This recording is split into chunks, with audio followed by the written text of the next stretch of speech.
Hello प्यारे बच्चों, कैसे हैं सभी। उम्मीद कर रहे हैं बहुत अच्छे से तैयारी चल रही होगी। तो प्यारे बच्चे, आप आपके सामने चैलेंजर टेस्ट सीरीज नंबर 4 का डिस्कशन लेके आए हैं और जिसका टॉपिक है बेटा आपका एक कंबाइंड टेस्ट है। तीनों जो आपका 1, 2 और 3 जो चैलेंजर था उसका कंबाइंड टॉपिक इसमें आपका चैलेंजर नंबर 4 में आएगा, जिसमें यूनिट सेकेंड जिसमें मार्फोलॉजी, एनाटॉमी और स्ट्रक्चरल ऑर्गेनाइजेशन और cell unit of life, biological classification और cell cycle and cell division, ये 6 चैप्टर आएंगे, यानी 2 यूनिट आपका तैयार हो जाएगा। पहला क्वेश्चन है 91 स्टेटमेंट 1। ईसाऊ, कैथरीन ईसाऊ जो हैं, got National Academy of Science in 1957। In 1989 Esau received National Medal of Science in 1989। तो बेटा कैथरीन ईसाऊ को याद कर लीजिएगा, जब ये आपका यूनिट स्टार्ट होता है उससे पहले दिया है इसके बारे में। और क्या दिया है जरा देखते हैं। तो पहला है 2-3 ईयर याद कर सकते हो, एक तो 1954, एक तो 1960 और बॉर्न ईयर है 1898 और डेथ ईयर है इनका बेटा 1997। लगभग 99 साल जी थी, ठीक है ना। 1954 में इन्होंने डॉक्टर ईसाऊज, इन्हीं के नाम पे प्लांट एनाटॉमी दिया था।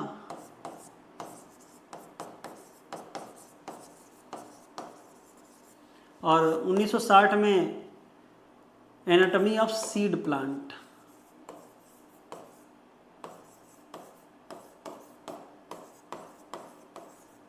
ठीक है। और 2 अवार्ड मिला, एक नेशनल एकेडमी ऑफ साइंस 1957 में और received National Medal of Science in 1989। President George Bush ने दिया था। ये सब याद कर लीजिएगा। इनकी जो एक बुक थी ये इंसाइक्लोपीडिक थी। इंसाइक्लोपीडिक का मतलब होता है कि इसमें हर चीज़ का समावेश था और काफ़ी मेहनती थी। दोनों बातें सही हैं, आंसर हो जाएगा first. Both statement 1 and 2 are correct. चलिए अगले पे चलते हैं। From given set of example choose how many of the following are example of fibrous root and adventitious root respectively. तो बेटा फाइब्रस रूट फिर एडवेंटिशियस रूट रिस्पेक्टिवली मतलब क्रमशः, यानी क्रम में बताना है आपको, ठीक है ना। तो हम फाइब्रस का एफ लिखेंगे और एडवेंटिशियस का ए लिख देंगे। जैसे स्वीट पोटैटो में आपका एडवेंटिशियस रूट पाया जाता है, कैरेट में बेटा आपका टैप रूट है इसलिए नहीं होगा, टर्निप आपका टैप रूट का मॉडिफिकेशन इसलिए नहीं होगा, वीट में बेटा आपका फाइब्रस रूट है, ग्रास में आपका एडवेंटिशियस रूट है, मोस्टेरा में आपका एडवेंटिशियस रूट है, बेनियन ट्री में आपका एडवेंटिशियस रूट है। तो मुझे लग रहा है कि 4 एडवेंटिशियस हैं और एक है फाइब्रस।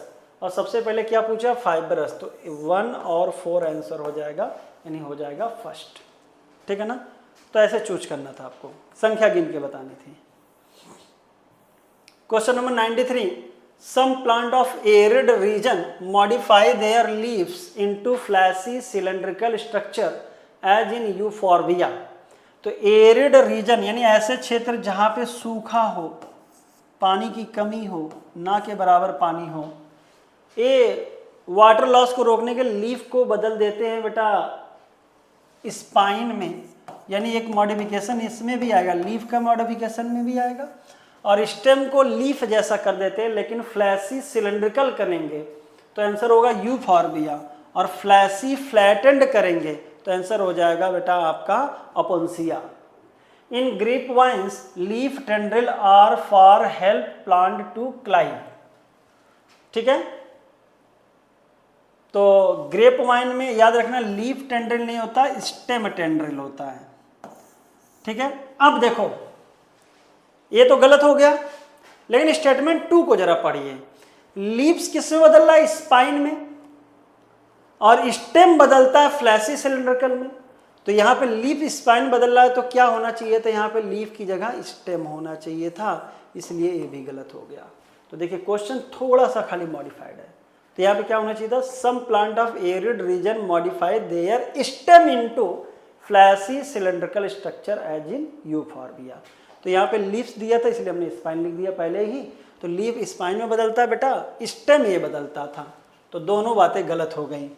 और यहाँ पे लीफ टेंड्रिल का एग्जाम्पल होता पी, अगर उदाहरण याद करना है तो पी ये होता है बेटा आपका लीफ टेंड्रिल का एग्जाम्पल। और स्टेम टेंड्रिल का एग्जाम्पल होता है ग्रेप वाइन्स, गॉड वाले जो कुकर बीट्स वगैरह, जिसमें वाटरमेलन, बिटर गॉड ये सब आते हैं। तो दोनों स्टेटमेंट गलत हो गया, तो आंसर हो जाएगा statement 1 and statement 2 both are incorrect, यानी फोर्थ। बढ़िया क्वेश्चन है, ध्यान रखिएगा, हल्के में सब हो सकता है चले जाएं। Question number 94, choose the correct statement about stem modification of mint. तो बेटा मिंट और जैस्मीन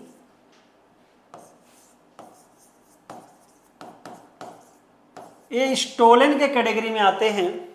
और याद रखिएगा स्टोलन जो होता है उसमें एक लेटरल ब्रांच निकलेगी जो कुछ समय तक एयरली ग्रो करेगी, फिर आर्क डाउनवर्ड होना चाहिए, यानी आर्क डाउनवर्ड ग्रो एयरली या अपवर्ड, ये वर्ड ध्यान दीजिएगा। तो सिलेंडर लेटरल ब्रांच, एक पतला सा लेटरल ब्रांच निकला base of main axis after growing underground, ये उल्टा कर दिया, ये कह रहा नीचे की तरफ जाएगा, जबकि कहाँ जाएगा, पहले ऊपर फिर आएगा downward. A slender lateral branch arise from base of main axis and after growing aerially for some time, यानी कुछ समय तक एयरली जाएगा, then arch downward, डाउनलोड नहीं होगा, downward to touch the ground। तो ये वाला बी वाला आपका सही हो जाएगा। Stem modification is same as in strawberries. तो बेटा ग्रास और स्ट्रॉबेरी इसमें जो मॉडिफिकेशन होता है वो रनर कैटेगरी में आता है, और रनर और स्टोलन में ही अंतर है। रनर पैरेलल चलती है और स्टोलन थोड़ा सा ऐसे कूद के, यानी ऊपर ऐसे चढ़ के फिर नीचे आता, आर्क डाउनवर्ड वाली। Stem modification mint is known as sucker, sucker नहीं होता, स्टोलन होता है। तो आंसर हो जाएगा बेटा बी, ये डाउनवर्ड होगा, जैसे कि अपवर्ड डाउनवर्ड है ऐसे ही। क्वेश्चन 195 लेबलिंग का क्वेश्चन बेटा, और इस क्वेश्चन में पूछा है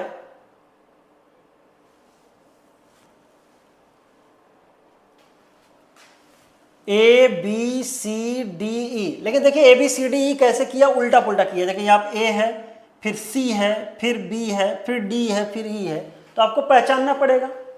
अब देखिए ऐसे क्वेश्चन करने में, जैसे ए तो सब में लेमाइना है, कोई दिक्कत नहीं है, सी पे फोकस करिए आप पहले।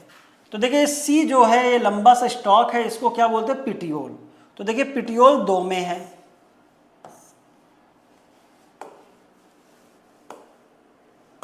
ठीक है। तो सी पिटियोल 2 में, यहां पे पेडिसेल है, और पेडिसेल होता है stock of the flower. Flower का जो डंठल होता है उसको बोलते हैं पेडिसेल, इसलिए सी और डी तो चला गया। अब इधर देखिए बी को देखिए, कहते हैं लीफ के बेस पे एक लैटरल अपेंडेज पाया जाता है, लीफ नुमा स्मॉल, उसको बोलते हैं स्टुप्यूल। तो यानी स्टुप्यूल होना चाहिए। और डी हो गया बेटा आपका बड, और लास्ट में ई हो गया आपका लीफ बेस। तो डी और ई कोई नहीं पहचान सकता, क्यों, क्योंकि कौन बड का लेबलिंग खींचा और कौन बेस का नहीं समझ में आ रहा। इसीलिए यहाँ पे पल्वाइनस वर्ड बड़ा इंपॉर्टेंट हो गया, क्योंकि ये नॉर्मल कैटेगरी में जो लीफ बेस अगर स्वलन होगा तो लीफ बेस मेंशनिंग नहीं होगा, सीधे पल्वाइनस वर्ड आएगा, इसलिए हट जाएगा। तो आंसर हो जाएगा फर्स्ट। तो लमीना स्टुप्यूल लीफी अपेंडेज होता है, लेटरल दोनों साइड पाया जाएगा at the base of leaf. Petiole axillary bed और लीफ बेस। बढ़िया क्वेश्चन था, लेकिन आसान था। अब आपको चूज करना है करेक्ट स्टेटमेंट, और इसमें जो स्टेटमेंट दिया गया बेटा यहाँ पे है पहचान कौन, फिगर को पहचानना है। तो पहले आपको देखिए कि जो टॉप बर्ड अगर फ्लावर में कन्वर्ट हो जाए,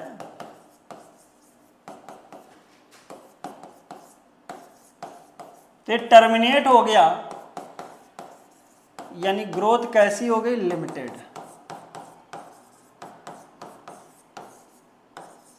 राइट, लिमिटेड ग्रोथ हो गई। सक्सेशन कैसा होगा, नीचे की तरफ, यानी बेसिपिटल।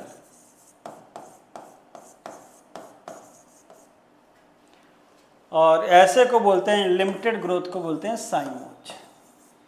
2 फैमिली में देखने को मिलता है, खास करके लिलिएसी और सोलेनेसी। चलिए मैच करते हैं। रेसिमोशन नहीं होगा, बेसिपिटल सक्सेशन, यही आंसर हो जाएगा। एक्रोपिटल होगा नहीं। एग्जाम्पल कैसिया, कैसिया फैबेसी का एग्जाम्पल है तो उसमें रेसिमोज होगा, ठीक है ना, लेगुमिनेसी की कैटेगरी में। जो रेसिमोज होता है वो फैबेसी में और कॉमन है, ज्यादातर जगह पे कौन सा दिखता है, रेसिमोज। सक्सेशन होगा एक्रोपिटल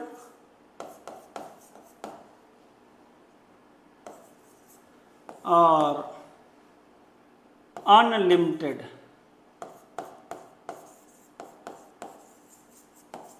अब मुझे लगता है कि भाई आपको हर चीज याद होनी चाहिए। How many of the following actinomorphic zygomorphic respectively. तो भाई actinomorphic radial symmetry, zygomorphic bilateral symmetry, और क्रमशः बताना। पहले एक्टिनो को ढूंढिए, तो एक्टिनो का ए ले लेंगे, जाइगो का जेड कर देंगे। तो मस्टर्ड, चिली, धतूरा ये कैसे होते हैं, एक्टिनोमॉर्फिक, यानी कि प्लस सिंबल में। और पी बिन, गुलमोहर, कैसिया ये होते हैं जाइगोमॉर्फिक। और कैना बेटा एसिमेट्रिकल है, तो कैना हट जाएगा। तो 4 और 3, लेकिन पहले क्या है एक्टिनो, तो 3 और 4 आंसर हो जाएगा, यानी फर्स्ट हो जाएगा। क्रम में पूछा, ध्यान रखना।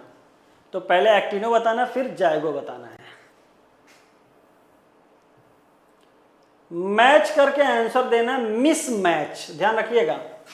मिस मैच यानी गलत मिलान बताना है।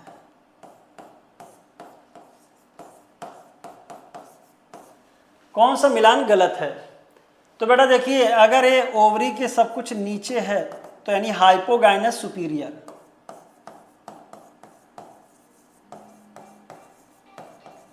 Hypogynous superior, right.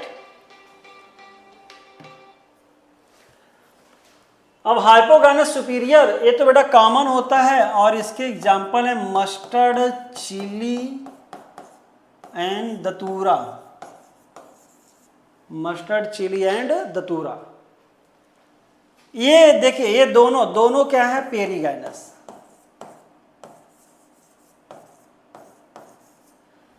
पेरीगाइनस के एग्जाम्पल ब्रिंजल नहीं होता है, पीच, प्लम और रोज होता है।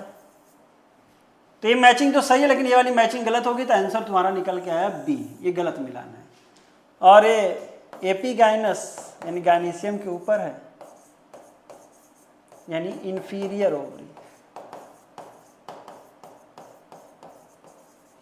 और ग्वावा, ककम्बर और ray floret of sunflower.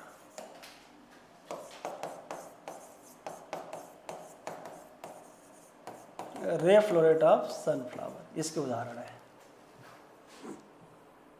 How many of the following are example of perigynous, hypogynous and epigynous. तो फिगर से था, अब एग्जाम्पल भी याद होना चाहिए।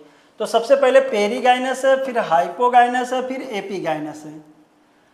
तो प्लम, रोज, पीच किसके होते हैं बेटा, पेरीगाइनस के। तो पहले वही उठा लेते हैं, प्लम, पीच, रोज, ये क्या हो गया, पेरीगाइनस, ठीक है। अब उठाइए भैया, प्लम, रोज, पीच, 3 वाले तो कई हैं।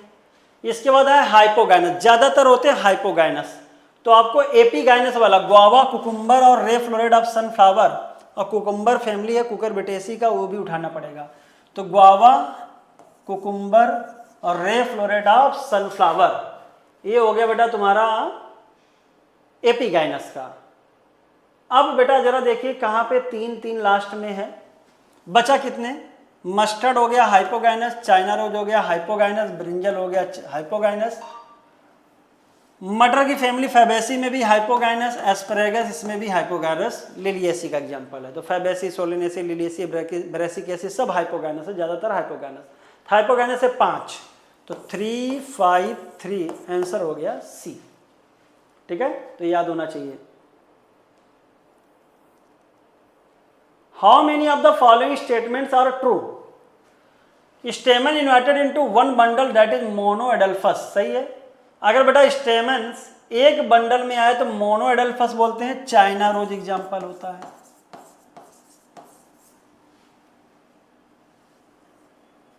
मोनोएडेल्फस is in China rose, diadelphous is pea and polyadelphous in citrus, ये भी बात सही है। तो पहला दूसरा सही हो गया।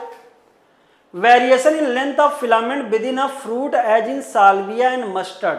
तो बेटा मस्टर्ड और साल्विया के जो एंथर के फिलामेंट होते हैं उसका लेंथ वेरिएबल होता है एक ही फ्लावर में, लेकिन सर यहाँ पे क्या दिया, फ्रूट। ध्यान दीजिएगा, सावधानी हटी दुर्घटना घटी, तो इसका मतलब गलत हो गया भाई। तो अगर 2 बंडल है तो डाइएडेल्फस और 2 से ज्यादा है तो पॉलीएडेल्फस। तो 2 bundle of stamen are diadelphous and when stamen are divided into 2 or more bundle that is polyedelphus। तो ये सही हो गया। तो 1 2 4 यानी 3 चीजें सही और एक गलत, आंसर हो गया सी। मैचिंग का क्वेश्चन है, match the column 1 with column 2, parietal, mustard और ऑर्जिमोन। मैप फार्मूला से याद होना चाहिए। तो ए की मैचिंग हुई सी के साथ, तो ए सी 2 ऑप्शन में है। अब आपको लास्ट वाला पढ़ना चाहिए। फ्री सेंट्रल होता है PDF formula, primrose and dianthus, यानी 5D। तो 5D खाली इसी में, तो आंसर क्या हो जाएगा, पहला। ठीक है, तो सारी मैच करते हैं। लेमन टोमेटो चाइना रोज होता है एक्साइल, मार्जिनल होता है पी और बेसल होता है सनफ्लावर और marigold. How many are correct statement about dicot seed. Dicot seed के बारे में कौन से स्टेटमेंट्स करेक्ट हैं, देखिए जरा।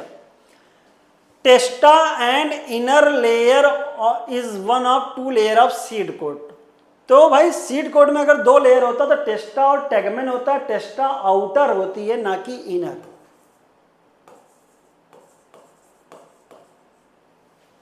तो पहला गलत हो गया। पूछा क्या correct, seed were attach to fruit by hilum. तो ये बात तो सही है। Micropyle is small pore below hilum. तो माइक्रोपाइल बेटा एक स्मॉल पोर होता है एबव द हाइलम, हाइलम के ऊपर पाया जाता है, क्योंकि हाइलम वहां एक स्कार नुमा दिखता है।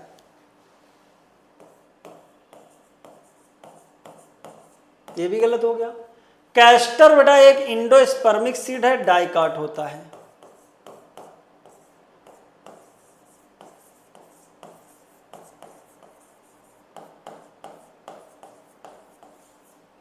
ठीक है, तो ये सही हो गया। तो 2 सही 2 गलत, आंसर हो जाएगा बी।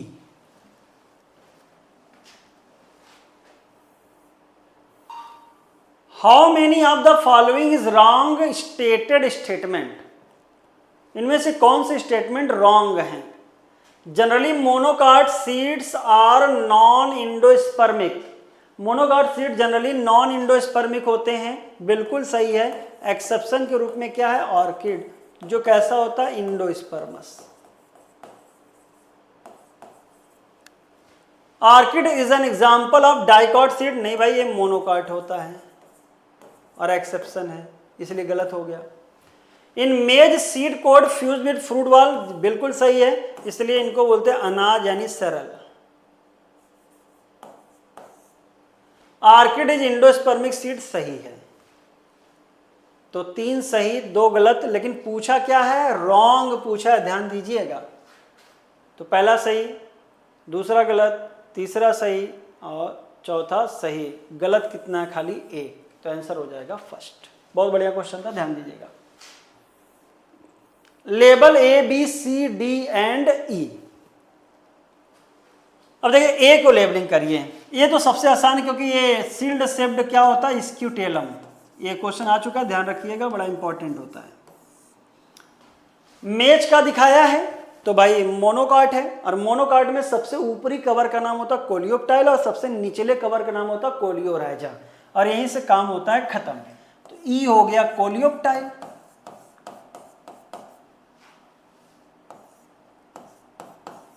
और जो बी हो गया ये हो गया कोलियोराइजा। तो देखिए यहाँ पे है क्वेश्चन बहुत कठिन, लेकिन आपको आसान कैसे करना है। देखिए ए बी सी डी नहीं दिया, ए ई सी डी बी उल्टा पुल्टा मैच कराया, ध्यान रखिएगा। ए के बाद सीधे बी नीचे आ रहा है, देखिएगा। तो आपको ऐसे उठाना है। तो ए स्कूटेलम ई कोलियोप्टाइल और बी कोलियोराइजा मैच करिए। तो देखिए बी कोलियोराइजा कहाँ कहाँ है, लो भैया, तो दो ऑप्शन तो आपके उड़ गए, कितना अच्छा हो गया देखिए। और ई है कोलियोप्टाइल, तो कोनो दिक्कत नहीं, तो दोनों में है, तो आपको सी से मैच कराना चाहिए था। कोलियोप्टाइल किसका कवर होता है, प्लीमूल का, तो प्लीमूल हो गया सी, तो आंसर हो जाएगा फर्स्ट। और डी क्या हो गया, रेडिकल। तो ये one of the best question, इसलिए आपको ऐसे लगाने की ट्रिक सीखिए। क्यों, कि मैचिंग ही नहीं है, इसका अरेंजमेंट भी उल्टा लिखा है, ए ई सी डी बी, फिर अब दिया A B C D answer में।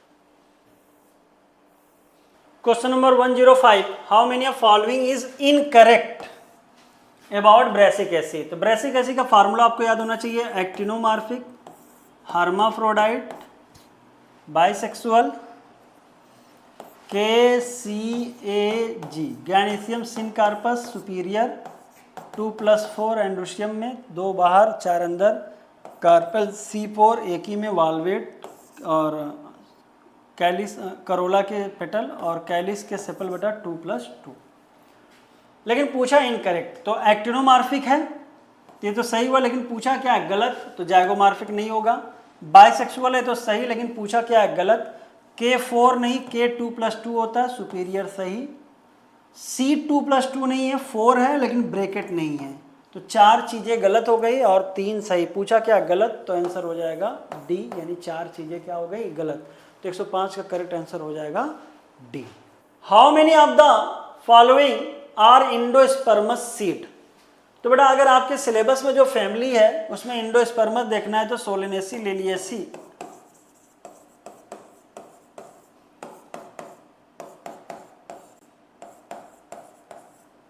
जो एनसीईआरटी में पुराने में दी है, ये इंडोस्पर्मस होते हैं। और जो फैबेसी है ये नॉन इंडोस्पर्मस है।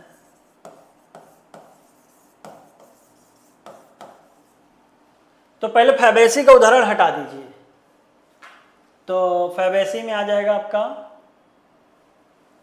Alloy, asparagus, tulip, potato, tomato, P.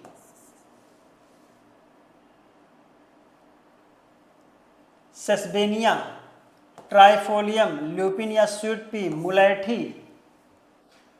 तो बेटा ये आपको 5 हटाने पड़ जाएंगे, क्या क्या, पी, सेसबेनिया, ट्राइफोलियम, ल्यूपिन और मुलैठी। ये फैबेसी उदाहरण है जिनको मैंने टिक किया है,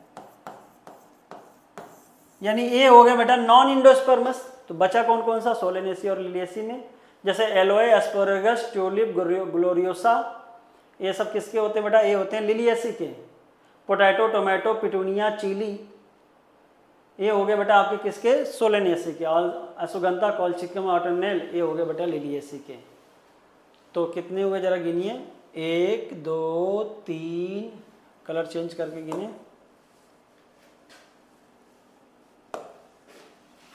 1 2 3 4 5 6 7 8 9 10, तो आंसर हो जाएगा फर्स्ट।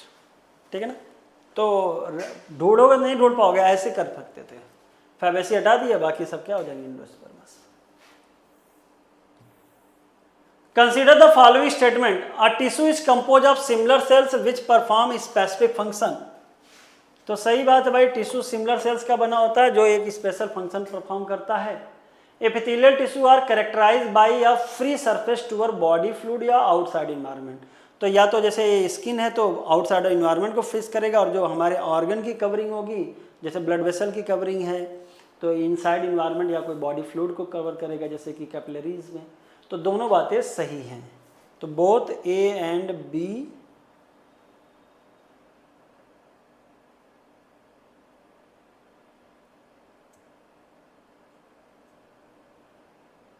ट्रू, आंसर हो गया सेकेंड। मैचिंग करना है ये तो आसान हो गया। स्क्वैमस एपिथेलियम डिफ्यूजन बाउंड्री बनाता है और ये बेटा ब्लड वेसल और लंग्स ऑफ एल्वेलाई में पाया जाता है।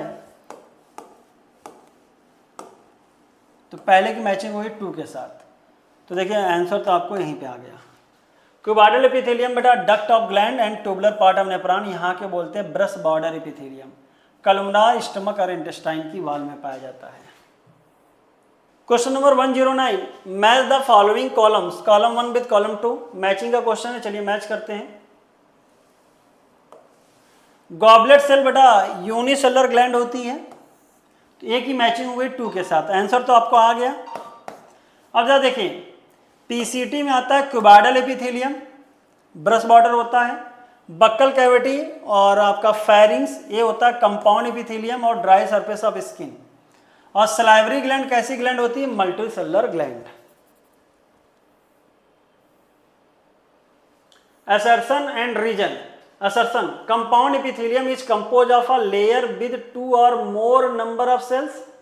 Compound epithelium has protective function. बढ़िया क्वेश्चन है, देखते ही सब कहेंगे भैया ये तो सही है, कंपाउंड का काम होता है प्रोटेक्टिव, तो करेक्ट एक्सप्लेनेशन वगैरह लगा के चलाएंगे, काम तमाम हो जाएगा। देखिए पढ़िए जरा, compound epithelium is compose of a layer, एक लेयर बोल रहा है, एक लेयर की है,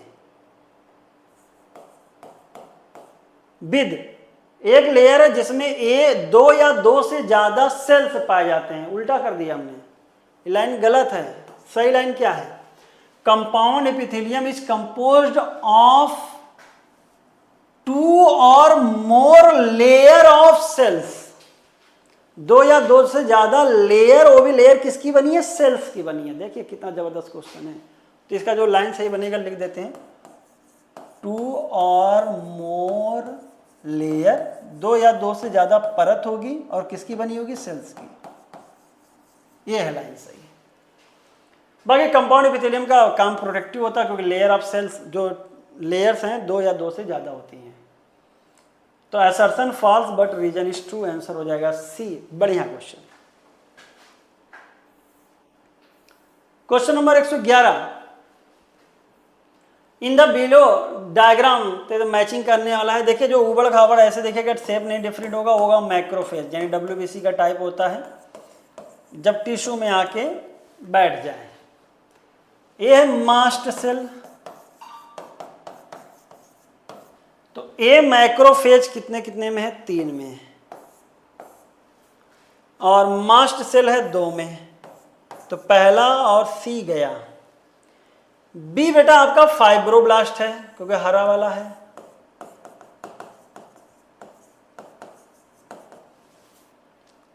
और सी हो गया कोलेजन फाइबर। तो बी फाइब्रोब्लास्ट खाली आपका लास्ट वाले डी में है, तो आंसर हो जाएगा डी, और सी हो गया collagen fibre. Consider the following statement, all involuntary muscles are smooth in appearance, are striated muscles are voluntary muscles. तो all involuntary muscles are smooth in appearance, ये फॉल्स है। क्यों फॉल्स है? कार्डियक मसल एक उदाहरण है।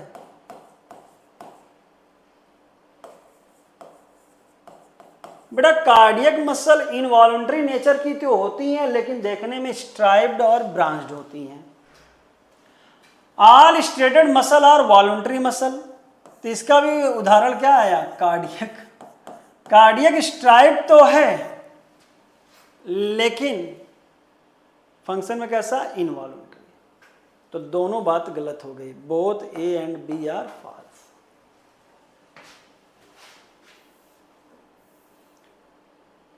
Consider the following statement, body of cockroach is covered by hard endoskeleton made up of chitin. In male cockroach the wings extend beyond the abdomen. तो भाई mail में विंग्स जो होता है एब्डोमेन के पीछे तक जाता है, बिल्कुल सही है। एक प्रकार का आप एक्सटर्नली पहचान सकते हो मेल है कि female. Body of cockroach is covered by hard Indo नहीं भाई, बाहर से कवर्ड है, एक्सो होना चाहिए था, इसलिए गलत हो गया। बाकी काइटिन सही है। तो A इज फॉल्स, बस B इज ट्रू, आंसर हो गया C। बढ़िया क्वेश्चन है भैया, ध्यान रखियो। Select the sequence of alimentary canal of cockroach starting from mouth. तो याद रखिए काकरोच में एलिमेंट्री कैनाल में जो 4 गट है उसमें सबसे पहले माउथ, फिर बक्कल कैविटी, फिर फेरिंग छोटा सा, फिर क्रॉप, फिर उसके बाद गिजर्ड आता है। तो क्रॉप के बाद गिजर्ड ढूंढिए। तो फेरिंग्स, ईसोफेगस, गिजर्ड आ गया, गलत हो गया। ईसोफेगस, गिजर्ड आ गया, गलत हो गया। क्रॉप के बाद गिजर्ड कहाँ है? यहाँ पे देखो कितना आसान हो गया। तो फेरिंग्स, ईसोफेगस, क्रॉप, गिजर्ड, ये हो गया फोरगट। फिर आता मिड गट, फिर हाइंड गट के पार्ट होते हैं इलियम, कोलन और रेक्टम। तो आंसर हो जाएगा डी। कंसीडर करना स्टेटमेंट को और बताना है क्या सही है। Cockroaches remain alive for several hours even after its head is cut off. बिल्कुल सही है, कहते हैं हफ्ते तक जिंदा रह सकता है। तो ऐसा क्यों है? तो कहते हैं उसका नर्वस सिस्टम हेड में कम होता है, लिटिल बिट पाया जाता है, बाकी नर्वस सिस्टम बेली या वेंट्रल पार्ट में होता है। तो nervous system of cockroach is dorsally placed along the whole body. ये लाइन गलत है, वेंट्रली होना चाहिए या बेली रीजन बोल सकते हो, ठीक है। तो असर्शन ट्रू, असर्शन क्या है? A is true and B is false. तो आंसर हो जाएगा first. Which of the following statement is incorrect? इनमें से कौन सी बात गलत है? Female cockroach possess 16 ovarioles in the both ovaries collectively. बिल्कुल सही है, दोनों ओवरी को मिला के। तो हर ईच ओवरी में 8 ओवेरियोल पाया जाता है, ठीक है। तो दोनों मिला के 16 सही है, लेकिन पूछा गलत है। Cockroaches exhibit Mosaic vision with less sensitivity and more resolution. ये बात गलत हो गई। सेंसिटिविटी ज़्यादा है, यानी कम लाइट में भी अच्छे से दिख लेगा, लेकिन साफ साफ नहीं दिखाएगा, क्लियर विजन नहीं होगा। तो लेस रेजोल्यूशन होगा, कंपाउंड आई होता है। बाकी सही हो गया। Mushroom shaped gland is present in the 6th to 7th abdominal of male cockroach. बिल्कुल सही है। और मशरूम शेप्ड ग्लैंड स्पर्मेटोफोर यानी स्पर्म के लड्डू बनाने में हेल्प करता है। और फीमेल में छठे सेगमेंट में पेयर ऑफ स्पर्मेथिका पाया जाता है, जिसमें मेल कॉकरोच अपना स्पर्मेटोफोर जमा कर देता है। Question number 117, which of the following is true about male reproductive system of frog? Male reproductive system of frog के बारे में कौन सी बात सही है? चलिए करते हैं। Consist of a pair of bean shaped. नहीं भाई, ये गलत हो जाएगा। पेयर ऑफ पाया जाता है बेटा आपका यहाँ पे ओवाइड, ओवल शेप होता है। येलो टेस्टिस जो डबल फोल्ड ऑफ पेरिटोनियम मेजोर्चियम से किडनी के जरिए जुड़ा रहता है। तो ये बात तो सही हो गई, लेकिन बेटा ओवाइड की जगह बीन था, इसलिए गलत हो जाएगा। 10 से 12 वार्सा एफरेंसिया अराइजेस फ्रॉम टेस्टिस। सही है, फार्मूला याद कर लेना। टेक बक, टेस्टिस से निकलता है बेटा वासा एफरेंसिया, घुसता कहाँ? किडनी में, कैनाल जाती है बिडर कैनाल, फिर यूरोजेनाइटल डक्ट, फिर क्लोएका। तो vasa efferentia open into Bidder canal which communicate with oviduct नहीं होगा, क्या नाम होगा बेटा? Urinogenital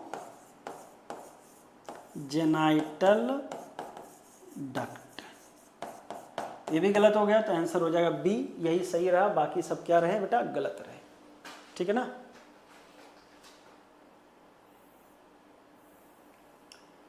question number 118, which of the following is true regarding female reproductive system in frog? Consist of a pair of ovary situated near kidney and functionally connected to kidney. ये गलत हो गया बेटा, ये मेल में होता है, नो फंक्शनल कनेक्शन होता है।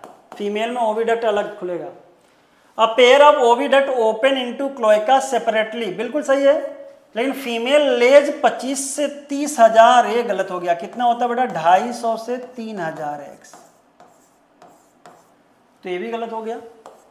Fertilisation external take place in water. सही है। Larval tadpole stage undergo metamorphosis to become adult. ये भी सही हो गया। तो आंसर हो गया C and D are true.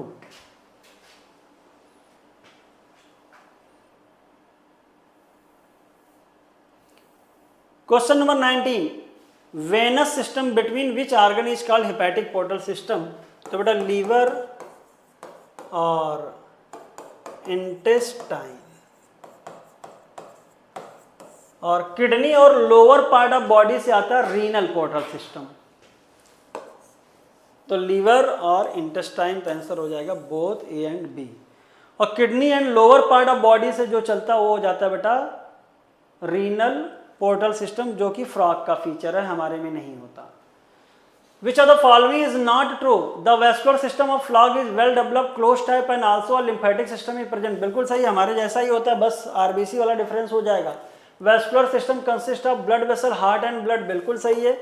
While lymphatic system consists of lymph channel, lymph node and lymph vessel, बिल्कुल सही है। Heart is muscular structure present upper part of body, ये भी सही है बेटा। बॉडी का अपर पार्ट यानी कि कौन सा, थोरैसिक चेम्बर में सिचुएटेड होगा, तो ऑल आर ट्रू। तो बेटा ये रहा डिस्कशन, और आगे का डिस्कशन कैरी फॉरवर्ड करेंगे टीएन सर, और अच्छे से करिएगा। अब ऐसे ही ट्विस्टेड क्वेश्चन मिलेगा, एनसीईआरटी से बाहर नहीं है लेकिन थोड़ा सा घुमा हुआ है। अच्छा लगेगा तो कमेंट करिएगा, तो फिर और अच्छे क्वेश्चन बना के दिया जाएगा। तब के लिए तैयारी करते रहिए। Thank you so much. Hello students, good evening. आज हम लोग डिस्कस करेंगे test number 4 challenger test series का। So welcome in KD Singh Narayan powered by Aakash, जिसमें हम लोग टेस्ट नंबर 4 डिस्कस कर रहे हैं, बायोलॉजी का पेपर। और इस पेपर में आपके 1, 2, 3 जो टॉपिक वाइज टेस्ट हुए हैं उनका एक कलेक्टिव टेस्ट आज हुआ है, और उसको आज हम लोग डिस्कस करते हैं, जिसमें मेरे फ्रेंड और हमारे colleague doctor Manish Gupta sir ने 30 क्वेश्चंस करा दिए हैं। उसके आगे 121 to 180 मैं टेकअप करता हूँ। और इसमें टॉपिक जो हमने लिए थे, जो मैंने आपको पढ़ाया भी था, जिसमें anatomy of flowering plant, cell division, biomolecule, यानी यूनिट 3 और यूनिट 2 से एनाटॉमी, तो उन्हीं के क्वेश्चंस यहाँ पे 4 टॉपिक के क्वेश्चंस हैं।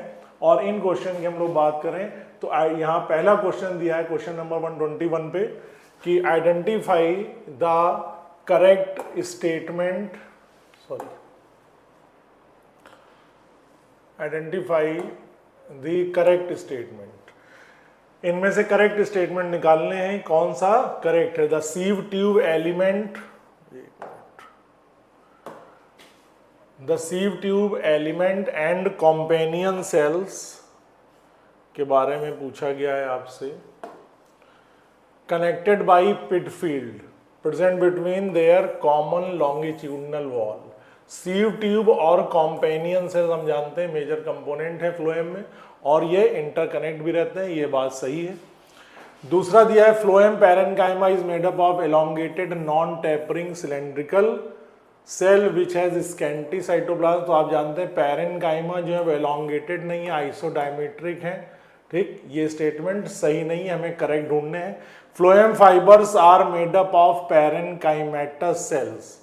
Phloem fibres are made up of sclerenchymatous fibres, तो ये आंसर भी गलत हो गया, मतलब स्टेटमेंट गलत हो गया। Companion cells help in maintaining the pressure gradient in the sieve tube, बिल्कुल सही, हम जानते हैं कॉम्पेनियन सेल्स जुड़ी होती हैं सीव ट्यूब के साथ में। सीव ट्यूब के through water gradient hydrostatic pressure maintain होगा, जिसको मेंटेन कराती हैं कॉम्पेनियन सेल, तो ये बात सही है, ये बात सही है। The phloem parenchyma stores food, phloem का पैदाइशी काम, पैरेन्काइमा का पैदाइशी काम प्राइमरी फंक्शन स्टोरेज है, तो ये भी सही है, आंसर ए हो जाएगा। First, fourth and fifth 3 statements are correct. आगे बढ़ते हैं क्वेश्चन नंबर 122 की तरफ, और ये कहता है match the list 1 with list 2। List को जोड़ना है, मैचिंग क्वेश्चन है। तो cell with active cell division हम लोग जानते हैं मेरिस्टेमेटिक, ए का 2 हो गया तो यही बैठ जाएगा। बी का 4 सिंपल टिश्यू हैविंग स्ट्रक्चर, ठीक है। सी का 1 बैठेगा tissue having different type, vascular tissue में 4 कंपोनेंट हैं, ये भी सही है। Dead cell with highly thickened wall and narrow lumen, ये भी सही है। डी का 3, ए का 2, बी का 4, सी का 1, डी का 3, ए के 2 से हमने मिला लिए, किसी में ए का 2 नहीं दिया है, तो बेस्ट आंसर ये हो जाएगा। 122 मैच कर लिए। चलिए 123 आते हैं। The major characteristic of monocot root in the presence of, major characteristic monocot root की क्या है। स्कैटर्ड वेस्कुलर बंडल नहीं, स्कैटर्ड वेस्कुलर बंडल कहां पढ़ते हैं, मोनोकॉट स्टेम में। वेस्कुलर बंडल विदाउट कैम्बियम, यही आंसर सही है। कैम्बियम सैंडविच बिटवीन फ्लोएम नहीं होगा, ओपन वेस्कुलर सिस्टम नहीं होगा, ठीक है। वेस्कुलर बंडल ओपन का मतलब क्लोज हो जाएगा, ओपन का मतलब जहां पे कैम्बियम हो जाएगा, तो कैम्बियम नहीं होता है, क्लोज्ड पाए जाते हैं किसमें, monocot. Root is the presence of vascular bundle without cambium, अलग अलग इसमें रहेंगे, जाइलम अलग, फ्लोएम अलग, रेडियल पाए जाते हैं, अलग अलग रहेंगे। तो बेस्ट आंसर इसका हो जाएगा वेस्कुलर बंडल विदाउट कैम्बियम। चलो 124 पे आज, which of the following is characteristic feature of the simple tissue that forms the major component within the organ. इनमें से कौन सा है जिसमें सिंपल टिश्यू की बात कर रही है, major component with the organ, they are found as either homogeneous, they provide mechanical support to growing part, they are generally isodiametric। तो सिंपल टिश्यू के उस कंपोनेंट का नाम लेना है जो सबसे ज्यादा पाया जाएगा। They are usually dead and without, तो हम लोग जानते हैं सिंपल टिश्यू में 3 है, पीसीएस, पैरेन्काइमा, कोलेनकाइमा और स्क्लेरेन्काइमा। सबसे ज्यादा पैरेन्काइमा होता है। पैरेन्काइमा कैसा है, आइसोडायमेट्रिक। तो इसका आंसर हो जाएगा सी। नेक्स्ट क्वेश्चन देखते हैं 125। Choose the correct statement. इनमें से स्टेटमेंट सही कौन सा है। पहला दिया हुआ है कि sclerenchyma is categorized into sclerids and fibers on the basis of variation in the form, structure, origin and development। Incorrect पूछा है, तो ये तो करेक्ट हो गया। Collenchyma tissue is typically found in layers beneath the epidermis in dicot। Dicot के stem में होता है कोलेनकाइमा और मोनोकॉट में रहता है sclerenchyma. C collenchyma cells are होना चाहिए characterised by the deposition of pectin, lignin नहीं, ये गलत हो गया। Sclereids are commonly found in the fruit wall of nuts and pulp, ये भी सही है। तो स्टेटमेंट थर्ड जो है वो सही नहीं है। 126 पे identify the most appropriate feature of tracheids. Tracheid का सबसे अप्रोप्रिएट फीचर आप किसे मानते हैं। तो ट्रैकीड आपके हिसाब से long cylindrical perforated structure, perforated नहीं है, लॉन्ग होती है। Elongated tube cell like with thick lignified, सही है। लिविंग नहीं होती, डेड है। एसेसरी नहीं है, मेन है। तो बी जो है it is the most appropriate feature of tracheids, क्योंकि हम जानते हैं ट्रैकीड्स और ट्रैकिया दो ही जो है वो मेन कंपोनेंट है वाटर कंडक्शन में, इसलिए बेस्ट आंसर इसका हो जाएगा B. 127 identify the incorrect pair. इनमें से इनकरेक्ट पेयर कौन सा है। ट्रैकीड्स एलोंगेटेड सही है, इनकरेक्ट पूछा गया। Vessel made up of cell called as vessel membrane. Xylem fibre, xylem fibre में ल्यूमेन कहाँ होगा भैया, लिग्निन का डिपोजिशन है, ये इनकरेक्ट है। जाइलम पैरेन्काइमा स्टोर्ड फूड है, देखिए पैरेन्काइमा फूड स्टोर करते हैं, सी आंसर हो गया। Select the correct statement. इनमें पूछा गया है इनमें से कौन सा करेक्ट स्टेटमेंट है। तो correct statement, sclerenchyma tissue provide the mechanical support to growing parts of plant, ठीक है। Sclerenchyma tissue provide the mechanical support, ठीक है। In root the protoxylem lie towards the periphery and metaxylem lie towards the centre, ठीक है। Xylem function as the conducting tissue for water and transport of food material, ये बात सही नहीं है। Xylem parenchyma is involved only in tangential conduction of water, ये भी बात सही नहीं है, ठीक है।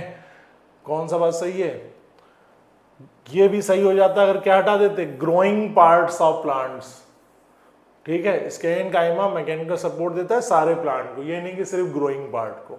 इन रूट प्रोटोजाइलम बाहर की तरफ, मेटाजाइलम अंदर की तरफ, जिस कंडीशन को हम क्या कहते हैं, एक्सार्क। ये स्टेटमेंट सही है, बी आंसर हो जाएगा इसका। आगे बढ़ते हैं, ये सारे एनाटॉमी ऑफ फ्लावरिंग प्लांट्स हम लोग देख रहे हैं।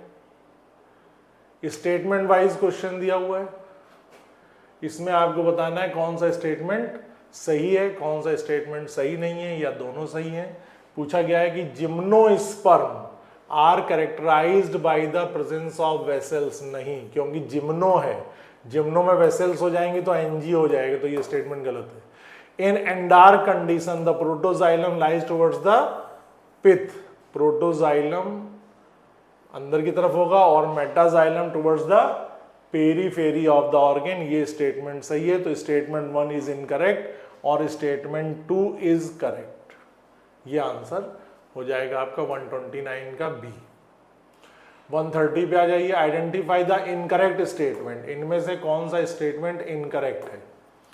Phloem in angiosperm is composed of companion cell, phloem parenchyma, sieve cell नहीं होगा, सीव ट्यूब होता है। यही इनकरेक्ट हो गया। प्राइमरी फ्लोएम लैग, ये बात सही है। इन मोस्ट मोनोकॉटिलर पेनम इज नॉट प्रेजेंट, ठीक है। Phloem parenchyma is composite of, incorrect यही हो गया। सीव ट्यूब होनी चाहिए, सीव सेल नहीं होंगी, सीव सेल जिम्नोस्पर्म में रहेंगी। 130 का ही। 131 पे आ जाइए, assertion reason. The function of sieve tube is controlled by the nucleus of companion cells. sieve tube is controlled by the nucleus of companion cells, ठीक बात है। Mature sieve element possess the peripheral cytoplasm and an inactive nucleus. दोनों statement ही हैं, लेकिन कोई किसी का correct explanation नहीं दे पा रहे हैं। इसकी जगह इसको अगर एसर्शन बनाते हो, इसको रीजन देते कि इसके अंदर साइटोप्लाज्म होता है लेकिन न्यूक्लियस नहीं होता है, तो बात कुछ चल सकती थी। इसलिए बी आंसर इसका सही होगा, ए नहीं है। बोन सही है लेकिन आर करेक्ट एक्सप्लेनेशन नहीं। Identify the correct match pair from the following. Phloem parenchyma provide food, नहीं, फ्लोएम नहीं, जाइलम पैरेन्काइमा जूड देता है। Metaphloem later form phloem with small sieve tube, ठीक है। एल्ब्यूमिनस करेक्ट पूछा है, फाउंड इन जिम्नोस्पर्म, जी हाँ। कॉम्पेनियन सेल्स की जगह वहां पर एल्ब्यूमिनस सेल्स होती हैं जिम्नोस्पर्म में, तो 132 का सी हो जाएगा। 133 आ जाइए। Ground tissue system is constitute. Ground tissue system जानते हैं, फंडामेंटल टिश्यू सिस्टम, जिसमें सबसे ज्यादा हमें कौन से टिश्यू मिलते हैं? सिंपल टिश्यूज पाए जाते हैं, पैरेन्काइमा, कोलेनकाइमा और स्क्लेरेन्काइमा, उसमें भी सबसे ज्यादा पैरेन्काइमा। तो ये नहीं होंगे क्योंकि इसमें वेस्कुलर चिपक गया। कॉर्टेक्स और पिथ चल जाएंगे, मेडुलरी हो जाता है लेकिन कॉर्केम्बियम आ गया, इसलिए नहीं। पेरीसाइकिल ओनली नहीं होगा, तो बेस्ट हो जाएगा 133 का बी। ग्राउंड टिश्यू सिस्टम में हम कंसीडर करेंगे कॉर्टेक्स और पिथ। 134 identify the incorrect pair from the following. इनमें से इनकरेक्ट पेयर कौन सा है? किसको हम कहेंगे incorrect pair? Ground tissue, cortex और पेरीसाइकिल, ठीक है। इनकरेक्ट ढूंढना है, करेक्ट तो हटाते जाइए। फिर पूछा conjoint vascular bundle. Conjoint vascular bundle किसे कहेंगे? Xylem and phloem are situated at the same radii. चलो देखते हैं। डाइकॉट में क्लोज्ड वेस्कुलर बंडल, यही मामला गड़बड़ है। सब्सिडियरी सेल एपिडर्मल सेल होती है, ये बात ठीक है, लेकिन कौन सी बात गड़बड़ा रही है?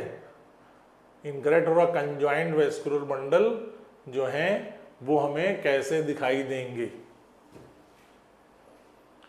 ठीक है, incorrect. Xylem and phloem are situated at the same radii. Conjoint का मतलब हो जाता है जब हमारे जाइलम और फ्लोएम एक साथ हों, ठीक है, तो वो कंजॉइंट हो जाएंगे। डाइकॉट में क्लोज्ड, हाँ, यही स्टेटमेंट जो है वो इनकरेक्ट जा रहा। 134 का बी जो है वो इनकरेक्ट स्टेटमेंट है। कंजॉइंट वेस्कुलर बंडल का मतलब है जाइलम और फ्लोएम एक साथ हैं, रेडियाई पे नहीं है। Match the following column.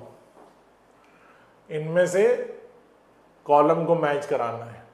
Meristem, meristem मालूम है कौन सा टिश्यू जो लगातार डिवाइड करता रहेगा, तो मेरिस्टेम हो गया एक्टिवली डिवाइडिंग सेल। ए का 3 पकड़ लो भाई, ए का 3 ये मिल गया। बी का 1 अपने आप हो जाएगा, पैरेन्काइमा फोटोसिंथेसिस। कोलेनकाइमा, स्क्रीन दिखाई दे रही? कोलेनकाइमा, कोलेनकाइमा में आ गया आपका मैकेनिकल सपोर्ट कह सकते हैं, लिविंग है। Sclerenchyma fruit wall of nut, D का 2, ए का 3, बी का 1, सी का 4, डी का 135 का बी। 136 arrange the following. इनमें से अरेंज करने हैं आपको। करेक्ट ऑप्शन कौन सा होगा? कैसे अरेंज करने? डिसेंडिंग ऑर्डर में, डिसेंडिंग ऑर्डर में आपको इसे अरेंज करना है। तो सबसे बड़ा एग किसका होता है? ऑस्ट्रिच एग, 100 मीटर 100 सेंटीमीटर तक 1 मीटर तक ऑस्ट्रिच एग सबसे पहले लगा दिया। बैक्टीरिया, ह्यूमन आरबीसी सबसे स्मॉलेस्ट है, mycoplasma mycoplasma mycoplasma human RBC, और बैक्टीरिया में बैक्टीरिया छोटा हो जाएगा, best answer C. Ostrich egg, human RBC और माइकोप्लाज्मा सीधा सीधा एनसीईआरटी में जो आपका जनरल सेल के बारे में दिया उससे रिलेटेड क्वेश्चन है। Which of the following cell is correctly matched with it size? इनमें से कौन सा सही दिया है? बैक्टीरिया 5.6 माइक्रोन नहीं भाई, 1-2 माइक्रोन 3 माइक्रोन तक। पीपीएलओ और छोटा रहेगा। वायरस 0.2, तो वायरस के बारे में ही खाली सही दिया है, बाकी गड़बड़ है सारा। तो इसका भी आंसर सी हो जाएगा। बेस्ट साइज दिया है, करेक्टली मैच साइज है वायरस का। आइडेंटिफाई द इनकरेक्ट, इनमें से इनकरेक्ट कौन सा है? माइकोप्लाज्मा सेल मेम्ब्रेन प्रेजेंट, ठीक है, सेल वॉल नहीं होती है। प्लाज्मिड एक्स्ट्रा जेनेटिक मटेरियल है। ग्लाइकोकैलिक्स कंपोजिशन, इनकरेक्ट ढूंढना है। Composition similar in all bacteria. Ribosome non membrane bound organelle, ये भी सही है। तो ग्लाइकोकैलिक्स हम पढ़ते हैं स्लाइम मोल्ड, स्लाइम लेयर या फिर कैप्सूल। तो कहीं पर कैप्सूल होगा, कहीं पर स्लाइम लेयर होगी, दोनों एक साथ नहीं पाए जाएंगे, इसलिए सिमिलर नहीं होगा हर एक बैक्टीरिया में, कहीं स्लाइम लेयर होगी या कहीं पर कैप्सूल होगा। तो इसका आंसर इनकरेक्ट हो जाएगा सी। आगे बढ़ते हैं 138 के बाद 139, फटाफट चलते हैं। Out of the following option which one is not formed by the extension of the plasma membrane? इनमें से कौन है जो एक्सटेंशन प्लाज्मा मेम्ब्रेन का नहीं है? ठीक है, vesicles extension which is not formed by the extension of plasma membrane, vesicle, tubule, lamellae, तीनों पढ़ते हैं। ग्रेन्यूल नहीं है, बी हो जाएगा। ग्रेन्यूल जो है वो एक्सटेंशन नहीं है, ग्रेन्यूल्स तो ग्रेन्यूल्स हैं, क्रिस्टल हैं, 5 पार्ट हो सकते हैं। 140 which are the following statement is correct? इनमें से कौन सा स्टेटमेंट करेक्ट है? The genetic material mycoplasma is enveloped by nuclear membrane. The genetic material of mycoplasma is enveloped by the nuclear membrane, नहीं, मोनेरा में आता है। Plasmid DNA provide antibiotic resistance, ये तो सही लग रहा है। Inclusive body of unique characteristic of eukaryote, नहीं, प्रोकैरियोट। मीजोसोम और extension of cell wall into the cell, cell wall नहीं, सेल मेम्ब्रेन है, तो बेस्ट आंसर है डीएनए। प्लाज्मिड जो है यूज होता है बायोटेक्नोलॉजी में एंटीबायोटिक रेजिस्टेंस में, तो बेस्ट आंसर इज बी 140 का। 141 पे आ जाइए। Select the correct statement from given below, from the option given below. Mesosome helps in DNA replication and distribution of DNA to daughter cell, दिख रहा है स्क्रीन पूरी? Mesosome helps in DNA replication and distribution of DNA, correct option ढूंढना है। चलो, all bacteria cell are motile, कोई जरूरी नहीं है। The hook is longest portion of the bacterial phylum, चलो सोचेंगे। Loose layer of glycolysis determine the shape of shape, ठीक कह सकते हैं। All bacterial cell are motile, यही आंसर जो है, all bacterial cell are motile नहीं, सारी बैक्टीरियल सेल मोटाइल नहीं है। Mesosome help in DNA replication distribution of DNA to daughter cell, ये बेस्ट आंसर लग रहा है। मीजोसोम हेल्प करेंगे डीएनए रेप्लिकेशन में and distribution to DNA daughter cell, क्योंकि मीजोसोम एनालॉगस है माइटोकॉन्ड्रिया की तरह, ठीक है। तो ये भी गलत जा रहा है, लॉन्गेस्ट है, लूज लेयर, तो best answer is a, mesosome select, जो सबसे सही आंसर है। 142 चूज द इनकरेक्ट, करेक्ट और इनकरेक्ट में बड़े कंफ्यूजन रहते हैं। इनकरेक्ट ढूंढना है। पॉलीसोम ठीक है, फिम्ब्री सोचा जाएगा, पिलाई एलोंगेटेड ट्यूबुलर स्ट्रक्चर ठीक है, gram positive that take part gram strain ठीक है, फिम्बरी लोकोमोशन के लिए नहीं होती, फिम्बरी फॉर अटैचमेंट होती है, ठीक है, ब्रिस्लियोफिम्बरी अटैचमेंट के लिए।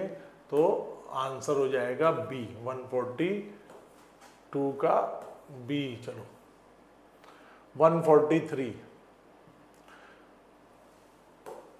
दो स्टेटमेंट दिए हैं। पहला, eukaryotic cell have extensive compartmentalisation of cytoplasm, the presence of membrane bond organelle, ठीक है, जानते हैं हम लोग। प्रोकैरियोट से यूकैरियोट्स बनने में जो अरेना ऑफ साइटोप्लाज्म है उसमें पार्टीशन होते चले गए, वो पार्टीशन होने से मेम्ब्रेन बाउंड ऑर्गेनेल्स का फॉर्मेशन हो गया है, ठीक है, ठीक बात है। दूसरा कह रहा है यूकैरियोटिक सेल है variety of complex locomotory and skeleton, ये स्टेटमेंट भी सही है। तो बोथ स्टेटमेंट 1 और 2 और करेक्ट।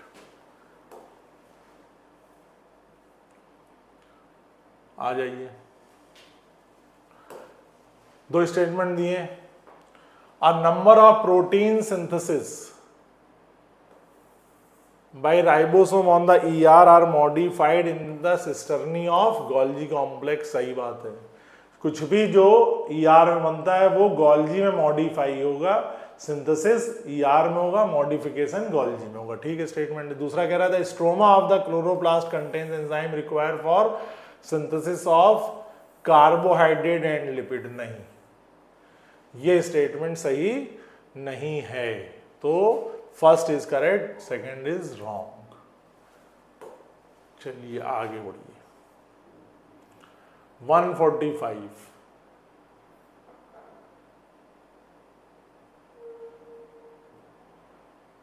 नहीं हमने बोथ कर दिया। स्टेटमेंट 1 इज करेक्ट,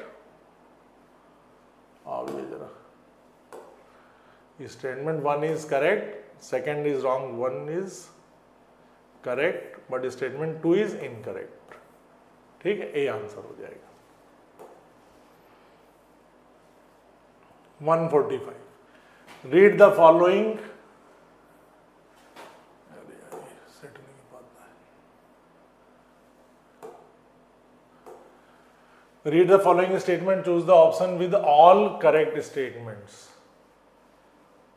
अच्छा, इनमें से आपको करेक्ट स्टेटमेंट ढूंढने। The shape of cell vary according to the function they perform, ठीक है, शेप ऑफ सेल वेरी जैसे कि परफॉर्म करते हैं। Occurrence of different type of tissue organ and organ system result in division of labour, ये भी सही। Omnis cellula e cellula was experimentally demonstrated by Nageli, नहीं, रुडोल्फ विर्को नाम है, बच्चा बच्चा जानता है।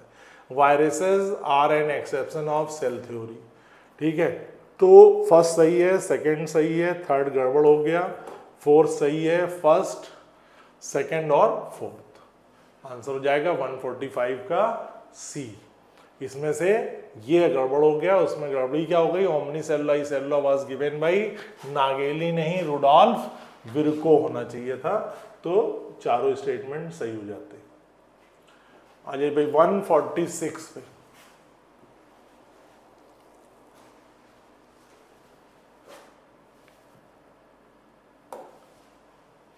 Consider the following statement and choose the option with correct statement. Plant cells have centriole which are absent in almost all animal cells. Plant cell में centriole नहीं पाए जाते हैं, एनिमल सेल में पाए जाते हैं, ये स्टेटमेंट गलत हो गया। Ribosome are the site of protein synthesis, सही है। The middle lamella is layer mainly of calcium carbonate, नहीं, क्या होना चाहिए, calcium pectate. In animal cell steroidal hormone synthesized smooth, ठीक है। सेकेंड एंड फोर्थ ये दोनों स्टेटमेंट सही है, सी हो गया, सेकेंड एंड वो बी हो गया, सेकेंड एंड फोर्थ। मैच कर लीजिए भाई, बहुत सिंपल है, सेल ऑर्गेनेल का दिया हुआ है, मैच करना है, सब प्रैक्टिस कर चुके हैं। गोल्जी कॉम्प्लेक्स और सिंपल आ जाओ, राइबोसोम प्रोटीन सिंथेसिस, डी का 1 2 लगे हुए हैं, हटाओ। लाइसोसोम डाइजेशन बायोमोलिक्यूल, बी का 4 ये हो गया सही। ए का 3 Golgi complex formation of Golgi, A का 3 हो गया मैचिंग। दिख रही स्क्रीन? ठीक है, चलिए 148 माइक्रोट्यूब्यूल और कंस्टिट्यूएंट्स ऑफ। माइक्रोट्यूब्यूल क्या क्या बनाते हैं बताइए? Spindle fibre yes, centriole cilia microtubule के बने होते हैं। स्पिंडल क्रोमैटिन नहीं होंगे।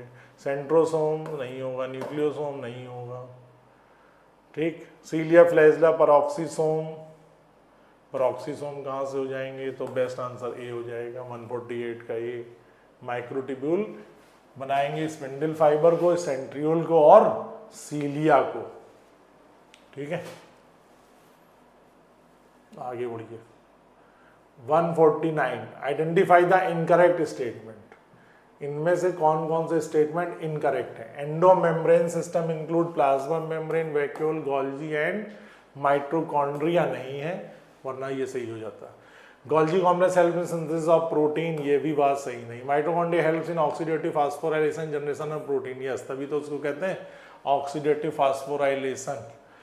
Fluid nature of cell membrane helps in function like endocytosis, cell division and cell growth. Fluid nature of cell membrane का क्या? एंडोसाइटोसिस से रिलेटेड चलो सोचते हैं। Thylakoid is the stack of grana disc. Thylakoid जो है वो ग्रेना डिस्क हैं, ऐसा है क्या? तो इनमें से इनकरेक्ट स्टेटमेंट जो है पहला हो गया इनकरेक्ट, दूसरा भी इनकरेक्ट हो गया और पांचवा भी इनकरेक्ट हो गया। थिलिक्वाइड स्टेक ऑफ ग्रेना नहीं, ग्रेना थिलिक्वाइड का स्टेक है, तो पहला, दूसरा और पांचवा ये दोनों बातें सही हो गई, पहला, दूसरा और पांचवा, ये हो जाएगा इनकरेक्ट स्टेटमेंट, ठीक है। तो ध्यान रखना इनकरेक्ट पूछा है कि करेक्ट पूछा है। Which of the following is not a function of cytoskeleton. Cytoskeletal का क्या फंक्शन नहीं होता है? साइटोस्केलेटल किस काम नहीं आता है? तो साइटोस्केलेटन जो है सेल मोटिलिटी यस, सीलिया और फ्लैजिला है।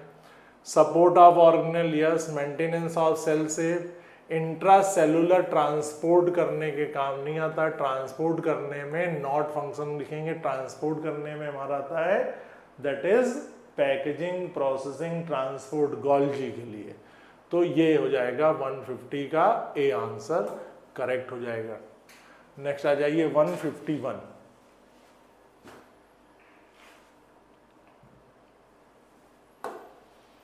Choose the incorrect match pair from the following option. ठीक है, इनकरेक्ट मैच ढूंढना है। प्रोफेज क्रोमोसोमल मटेरियल डीकंडेंस नहीं भैया, डीकंडेंस नहीं, कंडेंस करता है, बाकी तो सब सही दिखाई दे रहे हैं। प्रो मेटाफेज इक्वेटोरियल पे anaphase, chromatid move to opposite pole telophase, nuclear envelope assemble, सब सही है, यही गलत हो गया। 151 में प्रोफेज में कंडेंसेशन होता है, डीकंडेंसेशन नहीं होगा। Select the incorrect statement. Select the incorrect statement. इनमें से कौन सा इनकरेक्ट स्टेटमेंट है? Cell plate precursor of cell wall है, ठीक बात है, इनकरेक्ट ढूंढना है। Middle lamella present between the wall of two adjacent, ये भी सही है। Endosperm in coconut, cytokinesis is immediately followed by karyokinesis, नहीं। पहली बात तो ये कि कैरियोकाइनेसिस के बाद में और मे नॉट भी कि साइटोकाइनेसिस हो, ये तो स्टेटमेंट ही गलत है। कहीं पर भी पहले साइटोकाइनेसिस होती ही नहीं है, बिल्कुल एब्सर्ड हो गया, ठीक। एपिकल मेरिस्टेमेटिक, ये बात सही है। 153 at what state of the cell cycle are histone protein synthesized in eukaryote. कौन सी स्टेज है जहां पर सेल साइकिल की, जहां पे हिस्टोन प्रोटीन बनती हैं? ड्यूरिंग एस फेज कि ड्यूरिंग टीलोफेज या ड्यूरिंग एंटायर प्रोफेज या ड्यूरिंग G2 फेज? तो हम जानते हैं सिंथेसिस फेज का मतलब है that is the during S phase. 153 का A answer is the best answer हो जाएगा। और इसके बाद में आगे बढ़ते हैं 154 पे। पूछा गया है कि अगर जीवन में, जीवन फेज सेल डिवीजन के क्वेश्चन है, इज 18 क्रोमोसोम नंबर 18 है, then the number of chromosome after S phase. तो हम लोग जानते हैं जो नंबर्स हैं उसमें कोई भी चेंज नहीं होता है, चेंज किसमें होता है, अमाउंट में रहता है। अगर 20 पिकोग्राम है तो वो इंक्रीज होकर के 40 पिकोग्राम हो जाएगा। कंसंट्रेशन 2C है तो 4C हो जाएगा। लेकिन ऐसा नहीं है, नंबर ऑफ क्रोमोसोम अगर 20 है तो वो 40 हो जाएंगे, नंबर सेम रहते हैं। तो फिर ये सिंथेसिस करती काहे के लिए है, होती क्यों है, तो याद रखेंगे जैसे ये क्रोमोसोम है, क्रोमोसोम डिवाइड हुआ थ्रू सेंट्रोमियर, अपोजिट एंड पर एक एक फाइबर चले गए। अब इस फाइबर में क्रोमैटिड गए हैं तो इसके बगल का क्रोमैटिड बनेगा। तो अपोजिट एंड पे 2 क्रोमोसोम नहीं गए थे, 2 क्रोमैटिड गए थे। तो नंबर कितना था, एक यहां है एक यहां है। अब जब इसका अमाउंट जब डबल होगा तो इसका बचा हुआ हिस्सा बना लेगा, नंबर तो एक एक ही रहेगा, एक क्रोमोसोम यहाँ एक क्रोमोसोम यहाँ, तो क्रोमोसोम नंबर पे कोई फर्क नहीं पड़ेगा। जीवन पे एक है 18 है तो एस फेज और आगे फेजेस में भी 18 ही रहना होगा। ठीक है, नेक्स्ट बढ़ते हैं क्वेश्चन नंबर 155 पे। विच stage of mitosis does these event अकर? इनमें से कौन सी स्टेज है माइटोसिस की जिसमें हम at which stage of mitosis do these event occur? अच्छा, इस पर spiralisation and condensation of DNA, nuclear envelope breakdown, centromere split. इसकी कुछ राइटिंग जो है वो गड़बड़ हो गई लग रहा है बनने में। क्वेश्चन नंबर 155,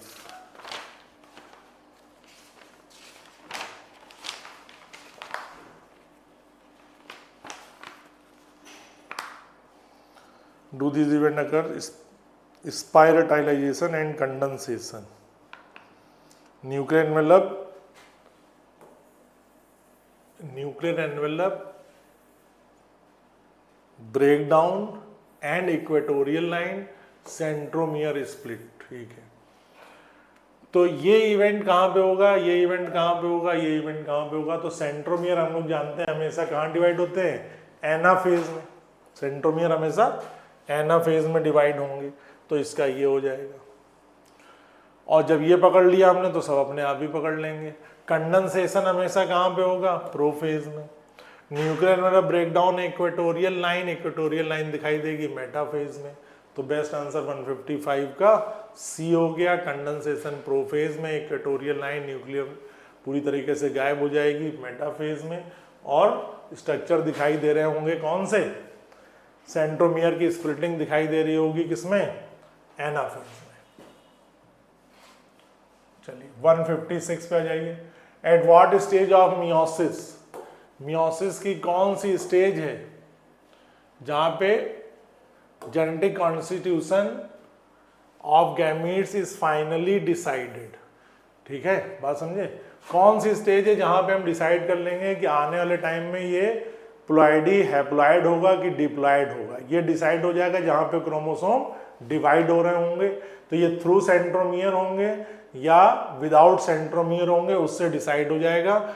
और वो deciding phase eight which stage of meiosis is the genetic constitution. और मियोसिस हम लोग जानते हैं मियोसिस 1 और मियोसिस 2 दो स्टेजेस हैं। तो मियोसिस 1 में ये हो चाहे 2 में हो, स्प्लिटिंग हमेशा एनाफेज में होगी।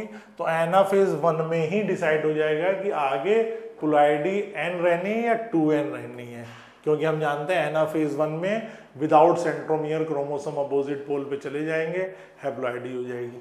Anaphase 2 is like of mitosis, जहां पे जो क्रोमोसोम पहुंचेंगे वो थ्रू सेंट्रोमियर डिवाइड हो रहे होंगे। इसलिए यहां पे पहले से एनाफेज 1 में यानी मियोसिस 1 में ही डिसाइड हो जाएगी प्लॉइडी। तो anaphase 1 is the best answer. 157 in meiosis और रिडक्शन डिवीजन, मियोसिस या रिडक्शन डिवीजन में कौन सी बात सही है।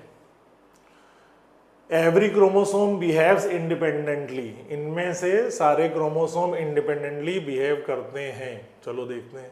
होमोलॉगस क्रोमोसोम शो पेयरिंग, बिल्कुल सही बात है ये तो। फाउंड इन सोमैटिक सेल, नहीं भैया, रिप्रोडक्टिव सेल में मियोसिस रिडक्शन डिवीजन की बात करते हैं। क्रॉसिंग ओवर अकर्स, बिल्कुल सही है, ठीक है। एवरी क्रोमोसोम बिहेव इंडिपेंडेंटली, ऐसा नहीं है, सारे क्रोमोसोम कोऑर्डिनेटेड वे में है। तो सेकंड और फोर्थ मियोसिस का करेक्ट पूछा है तो सी हो जाएगा। आ जाइए 158, एसेसन रीजन की बात करते हैं, कौन सी बात इनमें से सही जा रही है, ठीक है।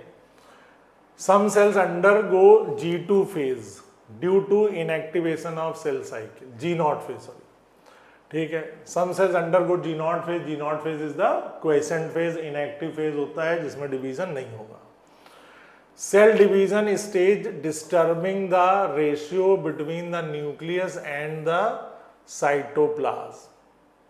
सेल डिवीजन कह रहा है कि ये डिस्टर्ब कर देती हैं रेशियो बिटवीन न्यूक्लियस और साइटोप्लाज्म को, disturbing the ratio between the nucleus and the cytoplasm. तो देखो दोनों ही स्टेटमेंट अपनी जगह पर एक एक्सप्लेनेशन दे रहे हैं, लेकिन कोई किसी को कोरिलेटेड नहीं करा रहा है, तो दोनों ट्रू हैं but they are not explain to either one, इसलिए बी आंसर सही है। दोनों बातें सही हैं, लेकिन ये आंसर बी में आएगा। Both A and R are true but R is not correct explanation. दूसरा एसेसन दिया, meiotic division occurs in reproductive cell, ठीक है। Synapsis occurs during zygotene of meiosis, ये भी ठीक है। तो ये भी दोनों सीधा सीधा स्टेटमेंट है, करेक्ट स्टेटमेंट है, लेकिन ये भी कोई एक दूसरे से कोरिलेटेड नहीं है। मियोटिक डिवीजन रिप्रोडक्टिव सेल में होता है, अच्छी बात है, सही बात है। सिनेप्सिस जाइगोटीन में होती है, लेप्टोटीन में मोनोवेलेंट, जाइगोटीन में सिनेप्सिस और बाइवैलेंट आ जाता है, लेकिन इसका कोई एक्सप्लेनेशन नहीं है। तो दोनों सही है, लेकिन कोई एक दूसरे को एक्सप्लेन नहीं कर रहे हैं। फिर कह रहा है गिवन द, कुछ स्टेटमेंट दिए हैं और उस स्टेटमेंट में से आपको करेक्ट स्टेटमेंट छांटने हैं, इनमें से कौन सा स्टेटमेंट सही है। Synapsis of homologous chromosome occurs during prophase 1, yes. Division of centromere takes place during anaphase 1, division of centromere नहीं, विदाउट सेंट्रोमियर होता है। Spindle fibres disappear completely in telophase of mitosis,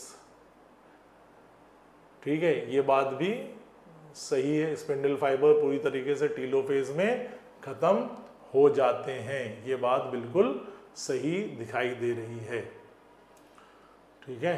spindle fibre disappears completely in telophase of mitosis, ठीक है। Nucleoli में reappear इन telophase 1, ये भी ठीक है। During third phase of prophase 1 bivalent chromosome clearly appear as tetrad. Third phase of prophase 1 का मतलब हो गया leptotene, zygotene, pachytene. Bivalent chromosome are clearly appear as, ये भी सही है। तो पहला सही है, तीसरा सही है, चौथा सही है, पांचवा सही है। तो इसलिए पहला, तीसरा और चौथा और पांचवा ये स्टेटमेंट सही है। सेकंड ऑप्शन आपका गलत है, तो इसलिए हमारा 160 का डी आंसर बैठ जाता है। आगे बढ़ते हैं 161।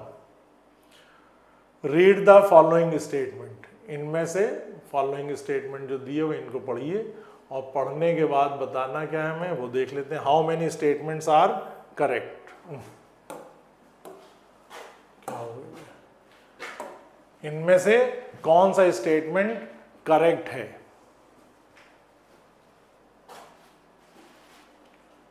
Prophase is marked by the initiation of condensation of chromatin material. Prophase is marked by the initiation of condensation, सही है। The chromosomal material become untangled during the process of chromatin condensation. Chromosomal material become untangled, चलो देखते हैं untangled का मतलब। In the S and G2 phases the new DNA molecule formed are not distinct but interwound.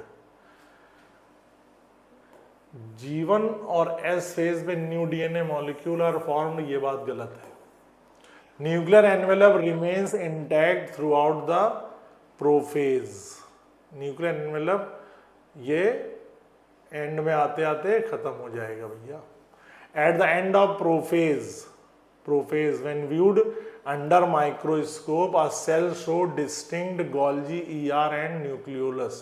Prophase के end में क्या हमें Golgi ER nucleolus दिखाई देंगे? नहीं दिखाई देंगे, डिस्टिंक्ट नहीं दिखाई देंगे। तो हमारे ये जो है दो स्टेटमेंट गड़बड़ हो गए। ये तीनों स्टेटमेंट हमारे सही बैठ रहे हैं, intact throughout the prophase. Nuclear envelope prophase में नहीं रहेगा, ये स्टेटमेंट सही बैठ जाएगा।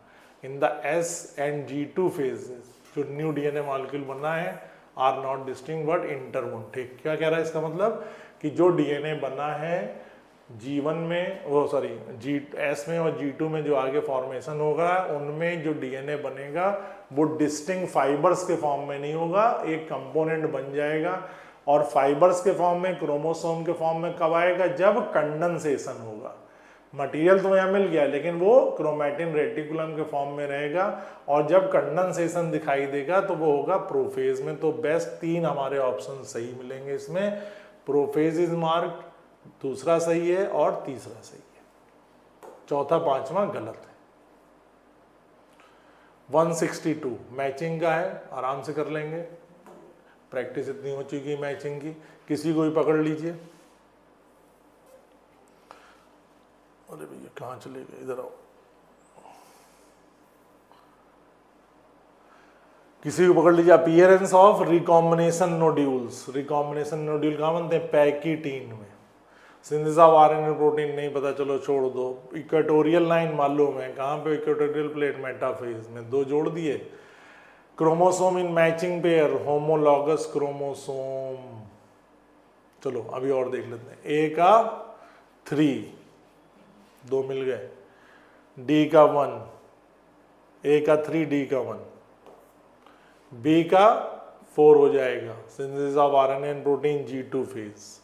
सी का 2 हो जाएगा, सी का 2 मिला दिया था हमने। तो बी आंसर 162 का सही चला जाएगा।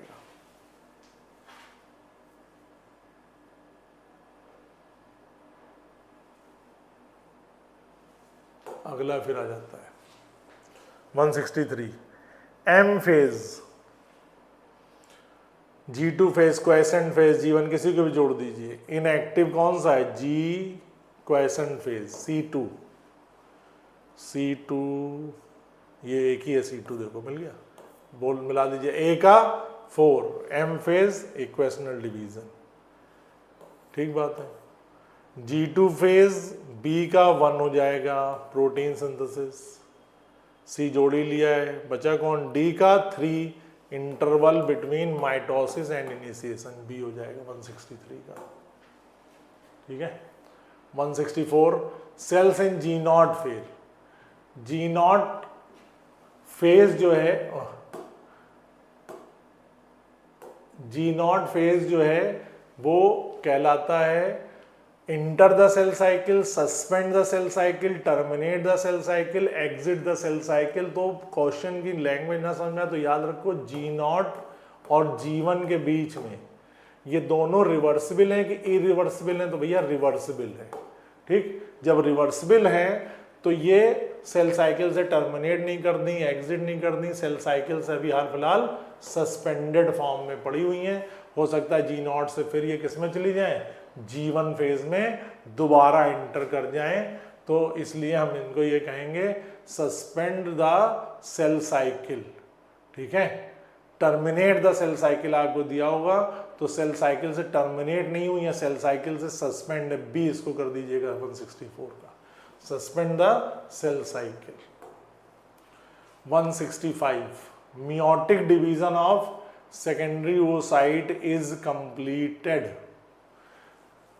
ठीक है, मियोटिक डिवीजन oocyte में, सेकेंडरी oocyte में हम लोग जानते हैं कि जो मियोसिस है oogenesis में वो स्टॉप हो जाता है सेकेंडरी oocyte में अनटिल अनलेस फर्टिलाइजेशन, जब तक फर्टिलाइजेशन नहीं होगा तब तक सेकेंडरी ओसाइट का कन्वर्जन ओवम में नहीं होगा, तो ये स्टॉप हो जाता है मियोसिस 1 के बाद। मियोसिस 2 कंप्लीट नहीं होता है, और मियोसिस 2 कब कंप्लीट होगा ये पूछा गया है, तो ये होगा जब स्पर्म का अटैक होगा फीमेल गैमीट पे, ओवम पर या सेकेंडरी ओसाइट पर, at the time of copulation, after at the time of fusion of sperm with an ovum. ये हो जाएगा सी आंसर 165 का सी हो जाएगा। ये अटैक करेगा तब ये मियोसिस कंप्लीट होकर के फ्यूजन हमेशा ओवम और स्पर्म न्यूक्लियस के बीच में होगा। इनुलिन इज डिफाइंड बायोमॉलिक्यूल का क्वेश्चन आ गया। इनुलिन क्या है? पॉलीमर है, सही बात है। होमोपॉलीमर है, किसका है? फ्रैक्टोज का है। तो फ्रैक्टोज का होमोपॉलीमर इनुलिन। आगे बढ़ेगी, चलो भैया। अब इसमें दिया है secondary metabolite found in plants. Secondary metabolites का मतलब जो किसी भी तरीके से मेटाबॉलिज्म में पार्टिसिपेट नहीं करते हैं, बाई प्रोडक्ट है, रेसिन है, पिगमेंट्स हैं, सेंट्स हैं, रबर है, ये सब सेकेंडरी मेटाबोलाइट्स हैं। हेट्रोपॉलीसेकेराइड जो दो डिफरेंट तरीके के कंपोनेंट से मिलने के बाद रिपीटेड अटैचमेंट हो रहा हो तो हेट्रो होते हैं, सेम के साथ हो रहे हैं तो होमोपॉलीमर कहलाते हैं। बायोमॉलिक्यूल के क्वेश्चन है। Select the incorrect pair from the following option. इनमें से कौन सा इनकरेक्ट स्टेटमेंट है? S have calcium and magnesium, सही बात है। Secondary metabolites have ecological importance, सही बात है। लिपिड्स पॉलीमरिक इन नेचर, यही सही नहीं है, क्योंकि हम जानते हैं लिपिड ऐसा मैक्रोबायोमॉलिक्यूल है जिसमें दो कंपोनेंट हैं, ग्लिसरॉल और फैटी एसिड। वो जो है किसी भी रिपीटेड, जैसे कि protein number of amino acid से जुड़ के बनी हुई है, तो प्रोटीन क्या होंगी? पॉलीमर ऑफ अमीनो एसिड हो गई। पॉलीन्यूक्लियोटाइड या न्यूक्लिक एसिड क्या हो गए? पॉलीमर ऑफ न्यूक्लियोटाइड हो गए। लेकिन या कार्बोहाइड्रेट है, पॉलीसेक्राइड्स हैं। पॉलीसेक्राइड्स क्या है? पॉलीसेक्राइड्स जो हैं वो रिपीटेड अटैचमेंट है किसका? मोनोसेक्राइड्स का। लेकिन हम लिपिड की जब बात करेंगे तो लिपिड जो है वो पॉलीमर नहीं, लिपिड के अंदर दो कंपोनेंट हैं, और वो दोनों कंपोनेंट कैसे हैं? ग्लिसरॉल और फैटी एसिड है, तो वो पॉलीमर में कंसीडर नहीं करेंगे। बहुत अच्छा क्वेश्चन है, ध्यान रखना, ठीक है। 168 पे आ जाइए। विच of the following is not the function of protein. Protein का फंक्शन क्या नहीं है? प्रोटीन भैया सब कर लेगी, लेकिन प्रोटीन को जेनेटिक मटेरियल मत करना। प्रोटीन हार्मोन भी है, प्रोटीन एंटीबायोटिक भी है, एंटीबॉडीज भी है, इन्फेक्शियस से लड़ती है, transport nutrient across the membrane भी है। लेकिन प्रोटीन जो फंक्शन नहीं करती है वो है जेनेटिक मटेरियल। और जेनेटिक मटेरियल आप जानते हैं, जेनेटिक मटेरियल किसका बना रहेगा? Genetic material is made up of nucleic acid, या यूनिट कहा जाए तो न्यूक्लियोटाइड। तो डी आंसर हो जाएगा 168 का। 169 the helical structure of protein is established by. Helical structure जो होगा, हम लोग जानते हैं अल्फा हेलिक्स बना रहे हैं या प्लेटेड सीड बना रहे हैं, तो उनमें हम पेप्टाइड बॉन्ड नहीं यूज करेंगे। पेप्टाइड बॉन्ड क्या है? प्रोटीन को जोड़ने के, अमीनो एसिड को जोड़ने के लिए। जब ये हेलिक्स बन रहा होगा तो वहां पर हाइड्रोजन बॉन्ड आ सकते हैं, वहां पर जो है वांडर वॉल आ सकते हैं, वहां पर डाइसल्फाइड लिंकेज आ सकती है। तो 169 का बी हो जाएगा। Identify the correct statement with respect to catalytic activity. तो बायोमॉलिक्यूल में हम लोगों ने जो कैटलिस्ट की कहानियां पढ़ते थे उससे क्वेश्चन लिया गया है कि कैटलिस्ट कैसे काम करता है। तो क्या कैटलिस्ट एक्टिवेशन एनर्जी को लो कर देता है, या catalyst biochemical reaction by increasing the activation energy? Increase नहीं कराएगा। Enzyme catalyse the biochemical reaction bye establishing stable bond with substrate? बिल्कुल नहीं, स्टेबल बॉन्ड नहीं बनाता है, सबस्ट्रेट के साथ जुड़ेगा फॉर द टाइम बिंग, लेकिन कभी केमिकल रिएक्शन में इन्वॉल्व होकर के कोई नया कंपोनेंट अपने साथ नहीं बनाएगा, दोबारा फिर तैयार रहेगा रिएक्शन के लिए। Enzyme catalyses the biochemical reaction by increasing the temperature. तो कैटालिटिक एक्टिविटी का सबसे बेस्ट है, इसकी प्रेजेंस में एक्टिवेशन एनर्जी की जरूरत तो पड़ेगी, लेकिन बहुत ही ना के बराबर पड़ेगी, बहुत ही कम एनर्जी पड़ेगी, lowering the activation energy is the best answer. देखा हो जो इस तरह से बना हुआ एनसीईआरटी में, जब एंजाइम नहीं यूज करते, एंजाइम यूज करते हैं तो नीचे हो जाता है, तो ये एक्टिवेशन एनर्जी को लोअर कर देगा। कौन?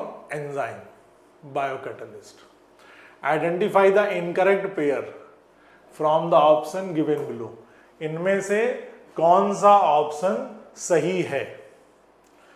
ठीक, cofactor non protein constituent of enzyme सही नहीं है, इनकरेक्ट पूछा है। ठीक है, ये तो प्रोस्थेटिक ग्रुप ऑर्गेनिक कंपाउंड है, टाइटली जुड़ा होता है। कोएंजाइम इनऑर्गेनिक नहीं भैया, ऑर्गेनिक है, ये गलत हो गया। Metal ion forms coordinate bond with side chain, तो इनकरेक्ट स्टेटमेंट यही है, सी जो है कोएंजाइम ऑर्गेनिक रहता है और प्रोस्थेटिक ग्रुप भी ऑर्गेनिक रहते हैं, तो बी आंसर सही है, मतलब स्टेटमेंट सही है, लेकिन सी स्टेटमेंट गलत है, इसलिए हमने इनकरेक्ट पेयर पकड़ लिया। इसका ये आंसर हो जाएगा 172। लास्ट का 8 क्वेश्चन बनते हैं, ये सब बायोमॉलिक्यूल के। विच of the following is the prosthetic group in enzyme in peroxidase और कैटालेज। आपको बताते रहे, आपको सारे एंजाइम की दुनिया भर की कहानियां याद नहीं रखनी है, लेकिन जो एनसीईआरटी में दिए हैं वो आपको याद रखने हैं। तो कैटालेज और पेरोक्सीडेज का जो मेन है वो रहेगा हमारा हीम पार्ट। ठीक है, इसका जो प्रोस्थेटिक ग्रुप है कैटालेज का और पेरोक्सीडेज का वो है हीम पार्ट। इसी तरीके से जो भी एग्जाम्पल दिए हुए हैं, नियासिन दिया हुआ है, जिंक दिया है, ये सब आपको याद करने होंगे एनसीईआरटी के एग्जाम्पल। 173 पे आ जाइए, एसर्शन और रीजन की बात कर रहे हैं, और ये कह रहा है कि sucrose is a non reducing sugar. सही बात है। It does not have free CHO यानी एल्डिहाइड ग्रुप। हम लोग जानते हैं जितनी भी शुगर हैं, चाहे फ्रक्टोज हो, ग्लूकोज हो, मैनोज हो, सब में या तो एल्डिहाइड ग्रुप होगा या कीटोन ग्रुप होगा। एल्डिहाइड और कीटोन ग्रुप जो हैं ये अपनी केमिकल प्रॉपर्टीज दिखाए बिना मानते नहीं है। ठीक है ना, तो ये अपना काम दिखाएंगे। कैसे दिखाएंगे? क्योंकि हम लोग पढ़ जानते हैं जहां पे भी कीटोन और एल्डिहाइड होगा, दे show what, they show reducing nature. लेकिन सुक्रोज क्या है? सुक्रोज इज ए डाइसेक्राइड, और डाइसेक्राइड जब होगी तो ना उसमें CHO बचेगा ना ही उसमें CO बचेगा, तो इसलिए वो नॉन रिड्यूसिंग नेचर की हो जाएगी। बहुत ही अच्छा स्टेटमेंट है, बिल्कुल सही बात है। एसर्शन रीजन दोनों करेक्ट हैं, 173 का A हो जाएगा। फिर कह रहा है 174 में कि enzyme lower the activation energy of the reaction, जो भी हम लोगों ने पहले किया था। सही बात है। Higher activation energy helps the molecule to react with greater rate. बहुत घुमा के क्वेश्चन दिया है, ए तो सही है। दूसरा क्या कह रहा है? Higher activation energy helps the molecule to react with greater rate. ठीक, ऐसा नहीं है। क्यों? क्योंकि देखो जितनी ज़्यादा एक्टिवेशन एनर्जी दोगे उतना टाइम ज़्यादा लगेगा। एक एक्टिवेशन एनर्जी और आप एक्टिवेशन एनर्जी दे रहे हो तो और टाइम जा रहा है, तो जितना एक्टिवेशन एनर्जी देंगे तो उतना रिएक्शन फास्ट नहीं होगा बल्कि स्लो हो जाएगा। तो आर गलत है, ए सही है, सी आंसर हो जाएगा 174 का। ए आंसर या असर्शन सही है, रीजन गलत है। Choose the correct statement. इनमें से कौन सा स्टेटमेंट सही है? Which one is the correct statement? दिया गया है the material that left behind after burning the tissue which contain inorganic element such as calcium, magnesium etcetera is ash. राख, लकड़ी, जल, कोयला भई, कोयला जल भई राख। ठीक, मैं बैरन ऐसी जली, कोयला भई न राख। तो कोई भी चीज जब जलती है, हीट होती है, तो वो अपने फ्रेश वेट से ड्राई वेट में आ जाती है, और ड्राई वेट से भी आप हीट करते रहेंगे तो वो राख बन जाएगी, ऐश बन जाएगी। तो ऐश में वो क्या कैश कराते हैं? तो ये कह रहे हैं उसमें कैल्शियम मिलेगा, मैग्नीशियम मिलेगा। ये बात सही है। Plant produces only secondary metabolites, ये बात सही नहीं है। Primary metabolites play non role in normal physiological process, बता ही चुके हैं। While secondary metabolites, primary metabolites ही जो डायरेक्ट फिजियोलॉजी में पार्टिसिपेट करते हैं। फिर metabolites play their role in host organism and have ecological importance, ठीक है। सेकेंडरी मेटाबोलाइट्स होस्ट ऑर्गेनिज्म में और इकोलॉजिकल इंपॉर्टेंस में, जैसे रबड़ है तो रबड़ जो है वो इकोलॉजी में, इकोसिस्टम में यूज हो रही है, प्लांट उसको यूज नहीं कर रहे हैं, फिजियोलॉजी में यूज नहीं कर रहे हैं, लेकिन इकोसिस्टम में कहीं ना कहीं यूज हो रही है। रेजिन है, ड्रग्स है, सेंट है, ये इकोसिस्टम में यूज हो रहे हैं, प्लांट के लिए अवेलेबल, प्लांट के लिए कोई यूज उनका इस सिस्टम में, मेटाबॉलिज्म में नहीं है। तो थर्ड आंसर, मतलब थर्ड स्टेटमेंट भी सही है। चौथे की बात कर लें, enzyme are highly specific for reaction, exactly हम लोगों ने सारे रिएक्शन कैटेगरी बना रखी है, ट्रांसफरेज, ऑक्सीडोरिडक्टेज, हाइड्रोलेज, अलग अलग तरह के रिएक्शन में पार्टिसिपेट करेंगे। Magnesium is the cofactor essential for proteolytic enzyme carboxy peptidase, भैया जिंक रटा हुआ है, मैग्नीशियम का लिया है, पांचवा नहीं होगा, तो दूसरा नहीं है और पांचवा नहीं है, तो पहला सही है, तीसरा सही है और चौथा सही है, पहला, तीसरा और चौथा, सी आंसर हो जाएगा 175 में। 176 सीधा सीधा मैच कराने का है, इसकी प्रैक्टिस हो चुकी होगी।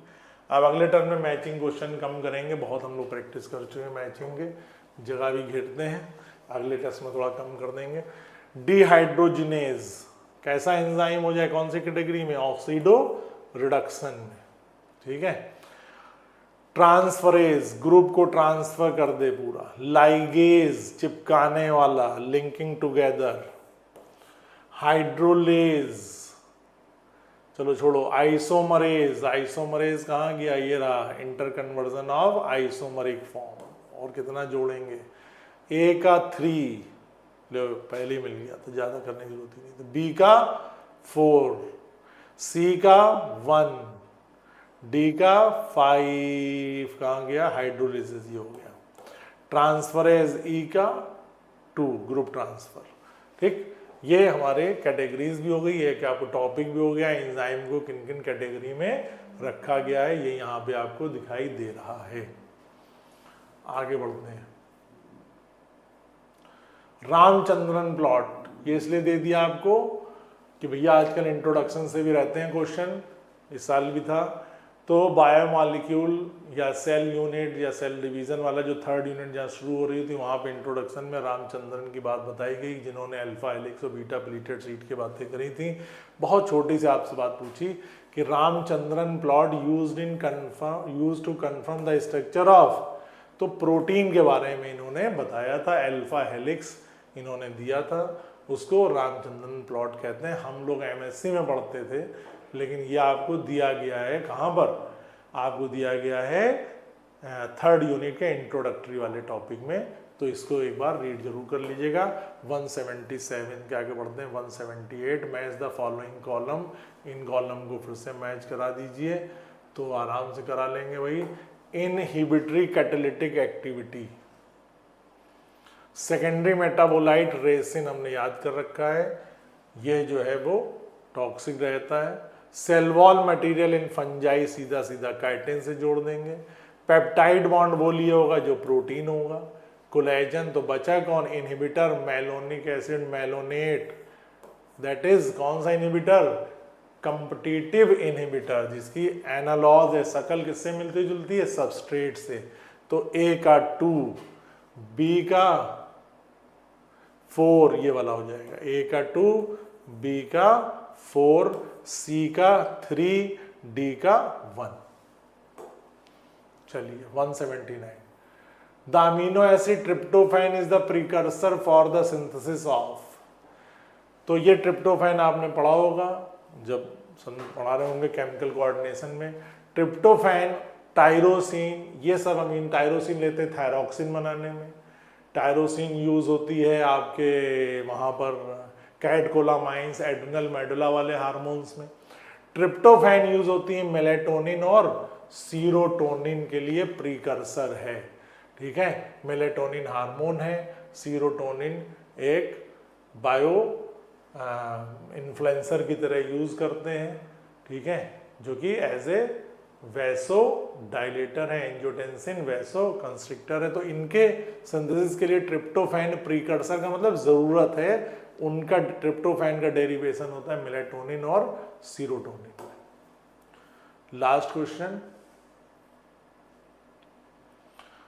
180, इसमें पूछा गया है regarding catalytic cycle of an enzyme action select the correct sequential step. इनमें से सही सीक्वेंशियल स्टेप कौन होगा, जिसमें आपको बताया था एंजाइम के पास आता है सबस्ट्रेट, सबस्ट्रेट इंड्यूस करता है एंजाइम को, एंजाइम सबस्ट्रेट कॉम्प्लेक्स बनता है, और यहाँ पर फिर कुछ चेंजेस आते हैं, ट्रांजिएंट फेज होता है, एंजाइम प्रोडक्ट कॉम्प्लेक्स बनता है। तो इनके स्टेप पूछे पहले कौन होगा, तो इसमें आपको बताया था तुम पास आए और मुस्कुराए। तो मुस्कुराए कौन, सबस्ट्रेट इंड्यूस एंजाइम। तो सबसे पहले substrate binds to active site of enzyme, पहला स्टेप ई का हो जाएगा। सबस्ट्रेट एंजाइम कॉम्प्लेक्स बना होगा, ठीक बात है भाई, एंजाइम सबस्ट्रेट कॉम्प्लेक्स मान लेते हैं। Free enzyme ready to bind with another substrate, तो ये स्टेप तो सबसे लास्ट में हो जाएगा, ये सबसे लास्ट में स्टेप हो जाएगा, क्योंकि एंजाइम निकल लेगा। तुम पास आए और मुस्कुराए, तुमने भी जाने क्या सपने दिखाए। तो सपने क्या चल रहे हैं, एंजाइम और सबस्ट्रेट में कहानी चल रही है, सबस्ट्रेट का कन्वर्जन हो रहा है, ट्रांसफॉर्मेशन हो रहा है प्रोडक्ट के लिए। There is breaking and making of bonds, और आफ्टर दैट एंजाइम अलग हो गया और दोबारा फिर तैयार है अगले सबस्ट्रेट के लिए। तो बी वाला सबसे लास्ट में हो जाएगा, free enzyme ready to bind with another substrate. हमें निकालना तो हम बी सबसे लास्ट में रख के ढूंढ लेंगे, बी सबसे लास्ट में यहाँ रखा हुआ है, ए आंसर कर देंगे। तो आप एक बार देख लीजिए, पहला हो जाएगा E substrate bind to active site, फिर सबस्ट्रेट एंजाइम कॉम्प्लेक्स फॉर्मेशन, फिर chemical bonds of the substrate broken and after the release of product, और फिर free enzyme of ready to bind. तो स्टोरी कहाँ से शुरू होगी, बहुत अच्छा क्वेश्चन है, याद रखना। सबसे पहले सबस्ट्रेट, फिर उसके बाद में सबस्ट्रेट एंजाइम कॉम्प्लेक्स, फिर आपका हो जाएगा डी कहानी, फिर हो जाएगी सी कहानी, और फिर सबसे लास्ट में आ जाएगा बी वाली बात। यही है मैकेनिज्म, यही है steps with enzyme substrate complex to form enzyme product complex, and again product will form an enzyme ready to again act with another substrate, क्योंकि enzymes are always conserved, और ये हमेशा ऐड करेंगे, बचे रहेंगे। एंजाइम कभी भी वेस्ट नहीं होते हैं, जबकि हार्मोन्स और विटामिन वेस्ट होते हैं। इन बातों को और चर्चा करेंगे क्लास में, देखते रहिए, मिलते रहिए। KD. Singh Narayan powered by Aakash पर हम लोग कई सारे टेस्ट की बातें करेंगे, डिस्कशन करेंगे, और डेफिनेटली आपको आपकी मंजिल तक पहुंचाने की कोशिश रहेगी। अगला टेस्ट 2 नवंबर को है, मिस नहीं करना है, तैयारी से देना है, टॉपिक वाइज है। इस टेस्ट में हम लोगों ने 3 जो पिछले टेस्ट थे उनको कंसीडर किया, अब फिर टॉपिक वाइज चलेगा, और इस तरीके से धीरे धीरे हम 11वीं की एनसीईआरटी पूरी करेंगे। आए हुए नीट के सारे क्वेश्चंस आपको करा रहे हैं, कोई भी टॉपिक है, कुछ भी है, उनकी बातें कर रहे हैं, उनको लेकर के चलेंगे। थोड़ी स्पीड रिवीजन की और बढ़ेगी, आने वाले टाइम में आप जुड़े रहिए, देखते रहिए। KD. Singh Narayan powered by Aakash. Thank you, bye bye.